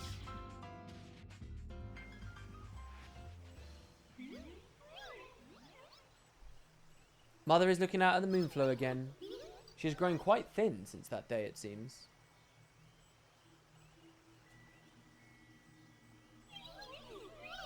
I don't want her suffering any longer on my account. So I'm going to tell her how I feel.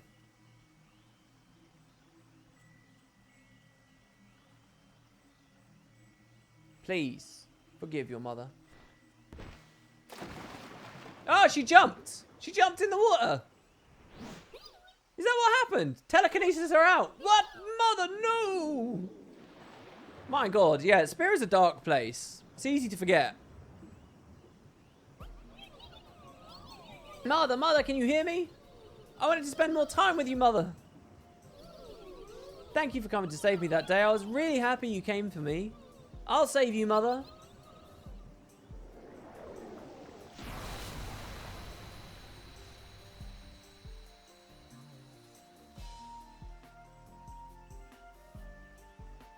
What is it? I love you so much, mother. Please don't cry anymore. It's a little girl. She lost a little girl. Please have a long life for both of us. No, wait. Man, this is depressing.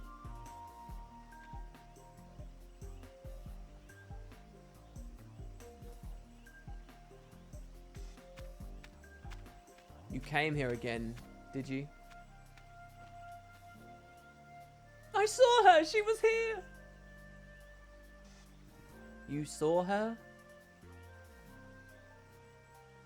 I've decided I'm going to live for both her and myself. Yes, it would be best if we didn't make her worry any longer. Yes. So I have to say, if this was a part of the main series I did, I would have redone this entire thing, knowing that one was a little girl and blah, blah, blah, blah, blah. It's just not feasible for now, though. Boom. Dark Elemental. Done. Black Elemental. The Elementals are cool. I am the daughter of a maester in the Bevel Temple. I studied the great traditions and rituals of Yevon since the time of my youth, so that I may follow in its path. Though I was destined for greatness, I was met with a disaster. I was assassinated by an anti-Yevon group. Do you know how the maesters live? They have to live a virtuous life to serve as an example for people who worship Yevon. They sing hymns at daybreak and spend most of the day inside the temple studying the teachings. Bevel Temple takes a half day to fully clean. At dusk, prayers are offered to Zanarkand and thoughts are given to the fate of Lady Unalesca. I was but a child and there was much I did not understand, but I studied hard and I lived a humble life. I had a good friend about my age and height. The two of us were inseparable. We always sat next to each other at school temple. She, too, was the daughter of a maester. We kept each other going in our quest to become future maesters of Yevon. Oh, yes, we would sometimes even grow enamored with the same person. I wonder what she is doing these days. I look like this now, so even if I want to go see her, I can't. My hope is that she lives a long, fruitful life as a maester for the both of us. There is one thing I just cannot understand. I've always obeyed the teachings of Yevon, so why would I be turned into a fiend? I do not remember being killed at the temple, but why did I not undergo the sending? What became of my father? I must know the truth.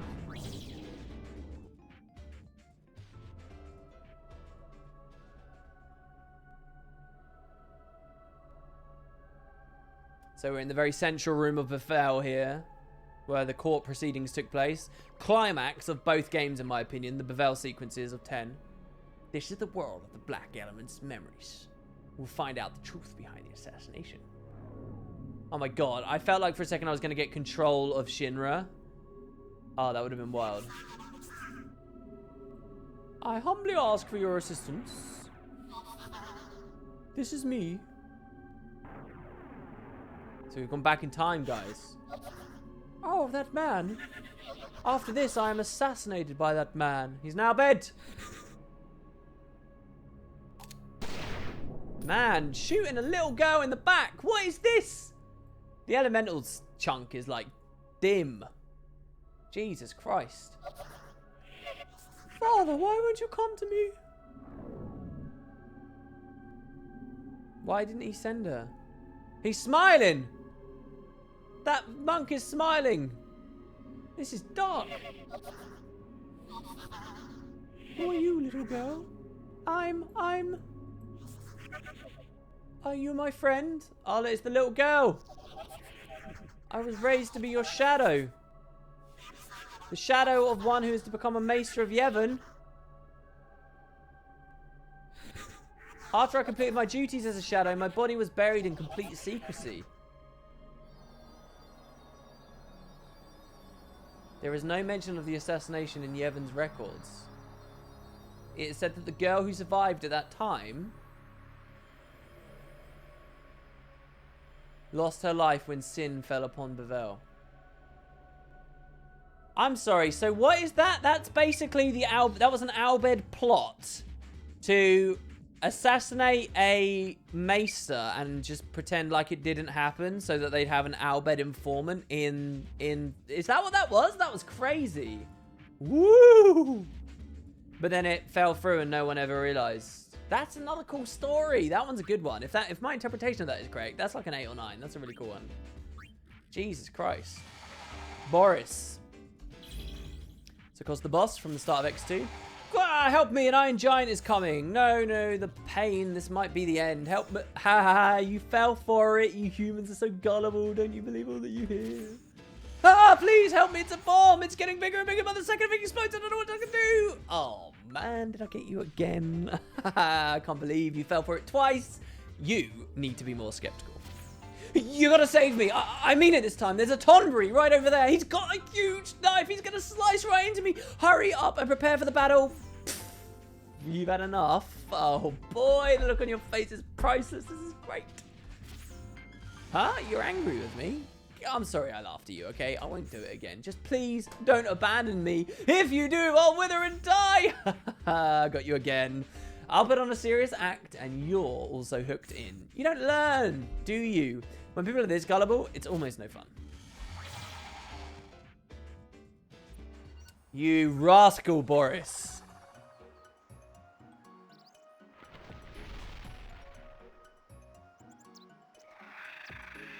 Now, don't get all worked up. Just think of it as a life lesson. You know, another advantage of the PC here over when I was doing on this PlayStation is there were some sizable loading screens between each one, but obviously I'm running this off of an SSD now. So, you know, the game's so much more pleasurable to experience just because the loading screens are gone. Not to mention, there's also a mod that allows you to skip cutscenes in FFX.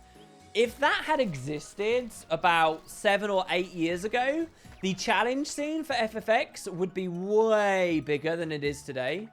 And it was a pretty big scene too. But being able to skip all those cutscenes and you can turbo the game and stuff is really cool. Anyway, whoa, help! Sorry to take us out of the moment there a little bit. I know it's a lie.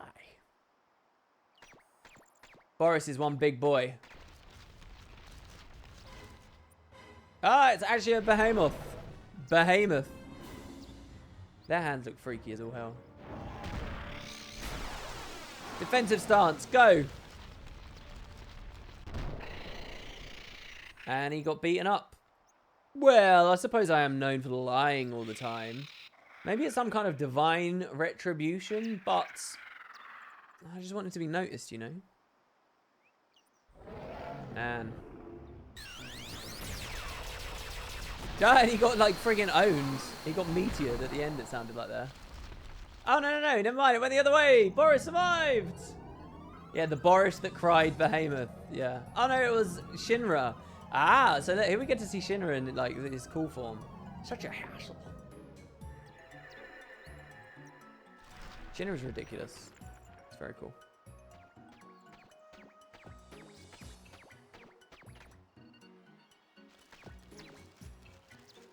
I'll keep it a secret.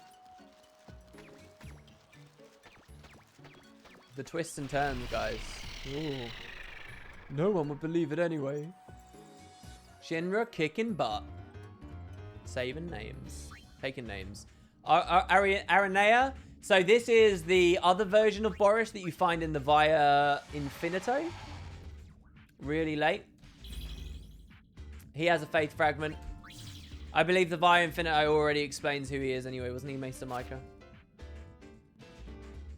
Page 4. How long did it take to do 3 pages? It took 2 hours. 2 hours to do 3 pages.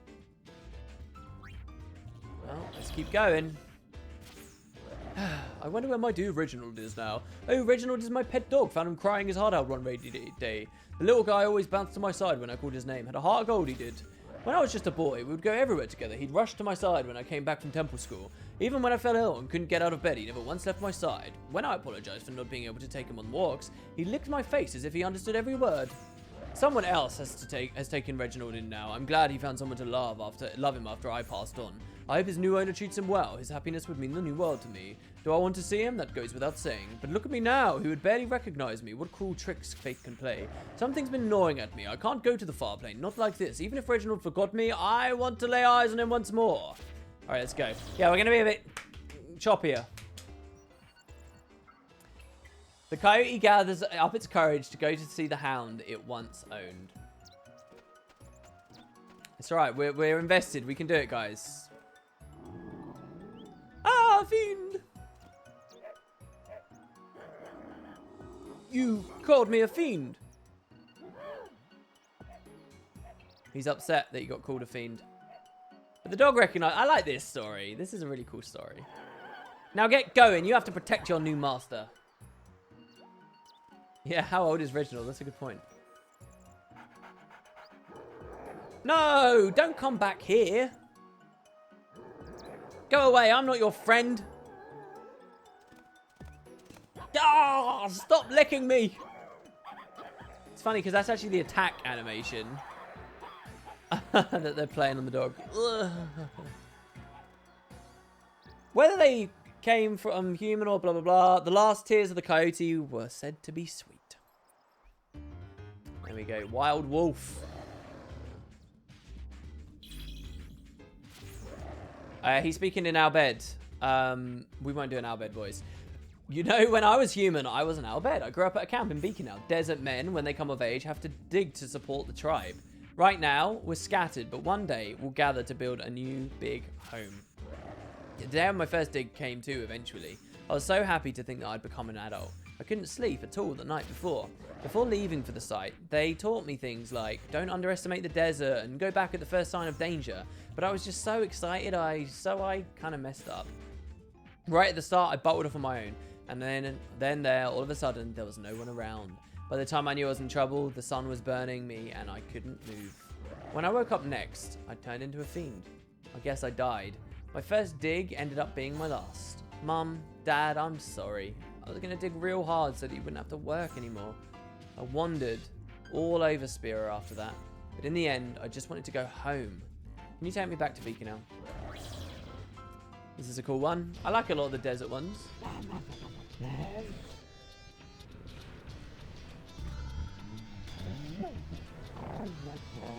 Where did I bury that bone? Was it over here? Obtain special part Z, yay! Wow, you're good.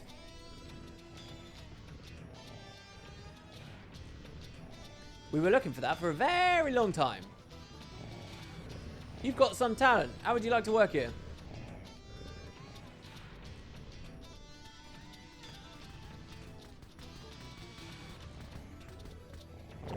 This way, hurry!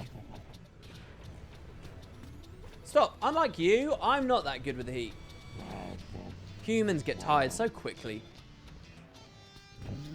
If you don't hurry up, I'm gonna dig it all up by myself.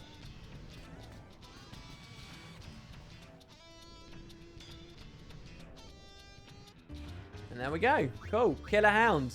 Moving on. Analysis failed. This fiend has no life readings? That's so Star Trek-y. Jesus Christ. Something's not right. There's a protection spell on this creature. It's preventing me from properly analyzing it. Approximate age, 1,000 years. How interesting. Fiend has no life readings. I've analyzed the creature. There's a strange identification code on the back of its neck. Looks like a machine identification code. Continuing analysis.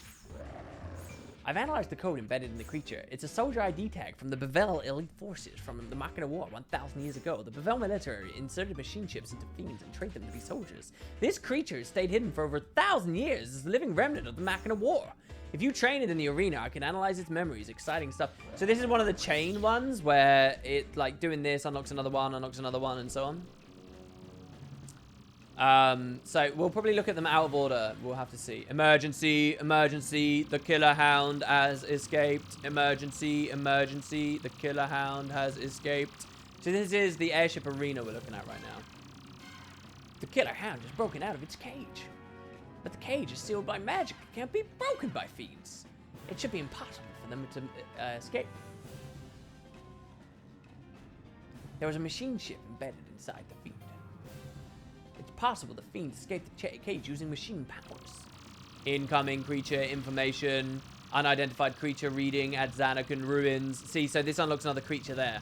Unidentified machina discovered. Incoming creature information. Reacting to the remaining soldiers of Bevel. 1,000-year-old Xanacan army machina have been awakened. So because the super old Bevelian fiend is there, now Xanacan's responding. Something is happening to Spira. And it's telling us, hey, go capture this thing and continue the story. This is actually a mission. There are little missions that they added to the game through this. We have a rare machine to catch. And when the first time you watch this, it will say mission begins for you to go grab that other one. And we'll see that story in time. White Fang. Not for now, though. We'll do the rest of the dogs. We'll keep going in order. If I told you the sad tale of how my brother is frozen in a frozen solid in a block of ice, I don't even know if he's dead or alive. But no, there's no way he kicked the bucket. We were born and raised in Gagazet. Ice is just a plaything to us. I'll never forget that cursed night.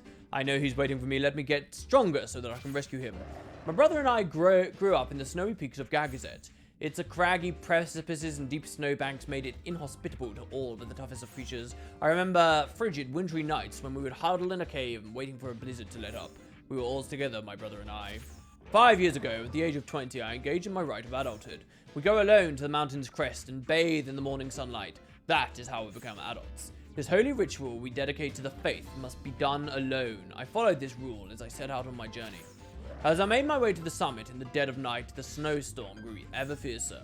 This was the first time I'd ever faced such biting colds. My legs could barely move and I began to drift off. That's when my brother came to me. He had been following me. We quickly huddled to endure the cold. And then morning came. As I opened my eyes, I saw that my brother had been completely encased in ice. He was not yet of age. Surely it was the divine punishment of the faith for breaking our sacred ritual. No matter what I did, the ice did not melt, but I know in my heart my brother is still alive in there. 5 years have passed, and my brother would now be 20. I plan to take on the rite once more with him. I believe on my original series playing this game, this was the very first Fiend Tale I ever showed you guys. The snowy path that I climbed on my rite of adulthood. It's been 5 years now.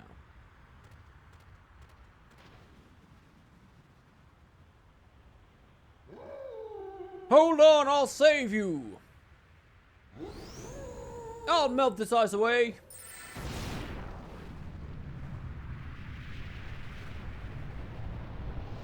So yeah, presumably this was a Ronso that we are fighting. Brother! I'm sorry. This is the first we've heard of a Ronso ritual like this. I wanted to become an adult too. There's no need to apologize. Come on, let's go.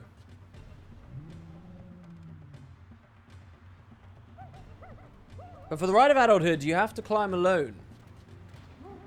It's alright. I like how he got frozen in place. He's still little. I'll climb together with you. That's the way we do it. Do you think the faith will forgive us? If the faith don't forgive us, I'll complain. Hey, how long was I asleep? A long time. A lot has happened while you were asleep. I mean, the faith that were here are gone. Hold your horses. There's plenty of time for that. Yes, brother. Maybe you should stop calling me brother. We're adults now, after all. That doesn't mean you stop being brothers, though. The unflattering camera position behind the dog. Maybe, yeah. Canis Major! Get away from me, I'll swear I'll bite you. Those hands better not be going anywhere I think they are. Stop that! Don't touch me! Ah, I'm horribly ticklish. I'm starving. Just a little something to eat, even just a morsel. Oh, well, what's this then? Food? Food? Where? Like I could have it. I'm just a fiend. But the smell, I can barely contain myself. Is there nothing fun to do? So bored. Bored. I can barely stand it. You mean you'll play with me? Don't bother. It's too embarrassing. Oh, this guy's so annoying. He wants stuff and then he backs away from it. Gas, stop it. Stop it, I say. Don't tickle me. I'm way too sensitive. It's too much fun, but so fun. Come on, Shinra, play with me. Hey, why not? Busy? Busy? Are you sure? All right, I have no choice but to call the boss. Boss! Hey, boss, will you take me for a walk? Pretty please, please, please, please, please. This is the most dog-like character we've met so far. Yes! A stroll with the boss. I'm so happy. We're going on a dog walk, guys. It's dog walk time. This is a horrible place to walk a dog. It's got nothing interesting to smell. What fun stuff should I do today? I can't stay still.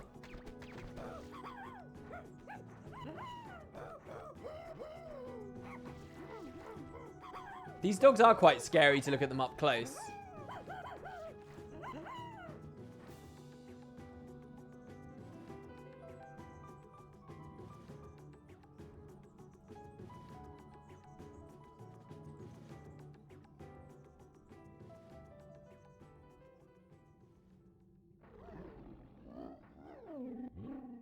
Oh, he's all out of breath. He's panting. He's hurt.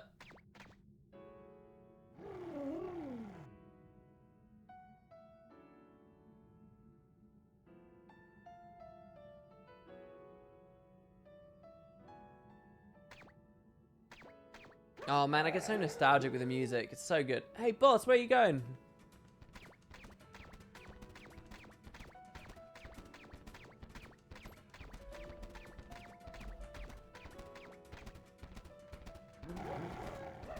What's going on, boss?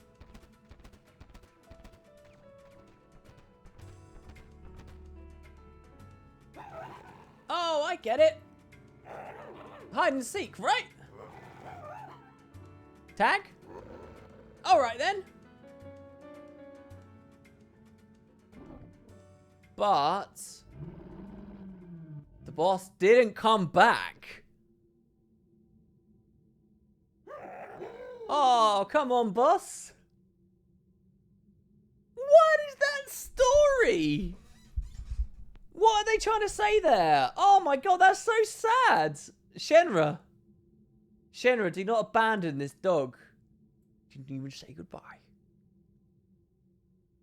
Oh my god, that's brutal. Why? We just abandoned the dog. Is that okay? For some reason? What? What the hell is that trying to say? That better just be like to show us, to make us feel bad, realize that people do that. Man, because he's annoying. That's the idea. Here's an annoying dog. Let's watch us abandon it, even though it loves us and is loyal. Oh god, right in the feels. What the hell? I give it a high rating though. That's like an 8. Can you prove to the world who you are? For me, there's no one, human or fiend, who can vouch for me. I have nothing. There's no one who will call my name. Even I myself can't remember who I am. The one thing I do remember is sin. I was in the forest that day and I was frantically running. Where was I running to? I keep feeling there was something I was trying to protect. What could it have been? I can no longer recall. But it was there in that forest that I fell to sin. At times I hear a child's voice calling out to me. Promise, it says. Back then, when I ran through the forest near the moonflow, I heard the same voice resonating within me. Sin was very close, but I did not hide. I was trying to reach some place in the forest. I wasn't trying to flee. I was trying to protect something precious to me. Guess what? I remembered what I was trying to protect. When I was but a boy, we buried a time capsule in the forest. I was looking for it when Sin came. My promise was to keep it safe. That's why I was running. What could be inside? Do you suppose it's still where we buried it?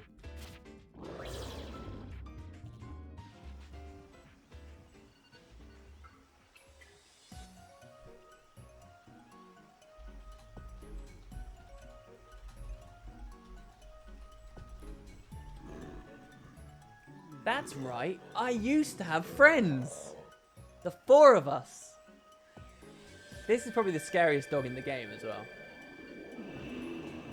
We were always together. It's like all the dogs are little boys and girls that, you know, died running or something and became runners.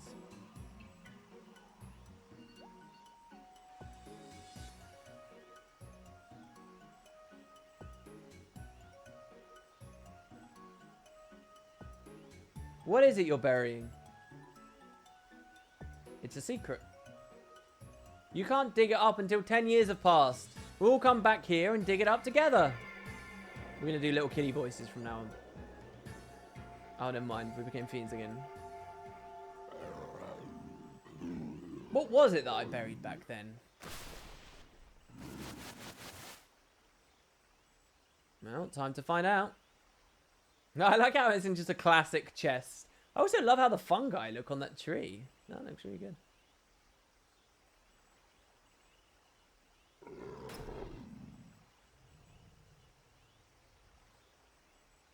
Inside the time capsule, there were spheres, toys, trinkets, and a letter written in a child's handwriting. It was a letter directed to myself 10 years later.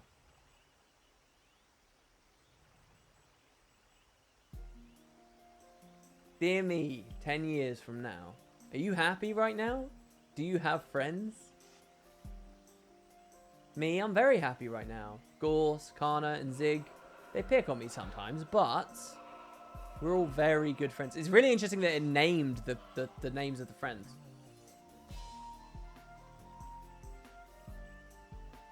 There's stuff I don't like about them too, but I love my friends. Rezo.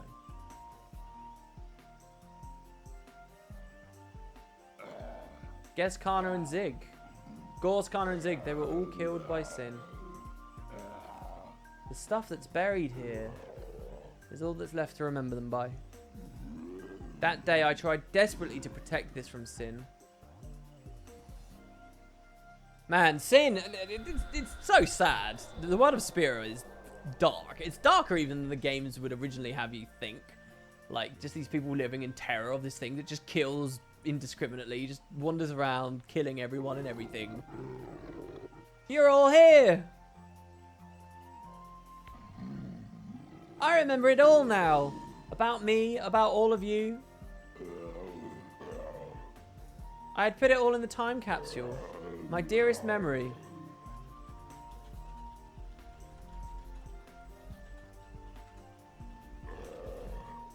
I'll come with you now too. It'll be just like old times. This time, I promise we'll always be together.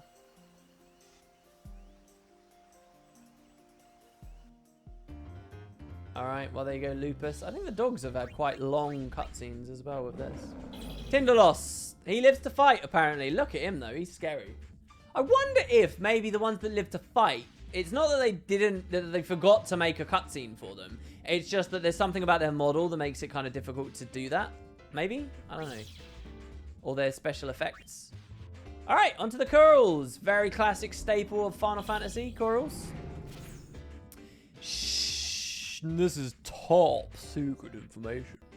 I'm a man who used to be a world-renowned thief, but I made a gaffe while pulling the final big heist of my career, and poof, I became a fiend. This is top secret information part 2. I died when I fell off the roof of the house I was sneaking into, but it wasn't just any old fall. I mean, certainly it was a huge job, but oops, I'll tell you the rest another time. So you want to hear the rest of my story here? The reason I messed up the heist was because something amazing caught my eye. As I was gliding across the roof, a lady in the next house was, doing something. You know, she was changing. A great thief can't pass up the chance to see something like that. So I lean over the edge to get a closer look. I slip and poof, I'm at the far plane entrance. So I made it to the far plane just fine, but I thought to myself, is this really how I want to go out? I'm a world-renowned thief. Becoming a fiend won't slow me down one bit. Now, back to business. Very majestic, the top dog, and he died looking at being a peeping Tom. A peeping tomcat.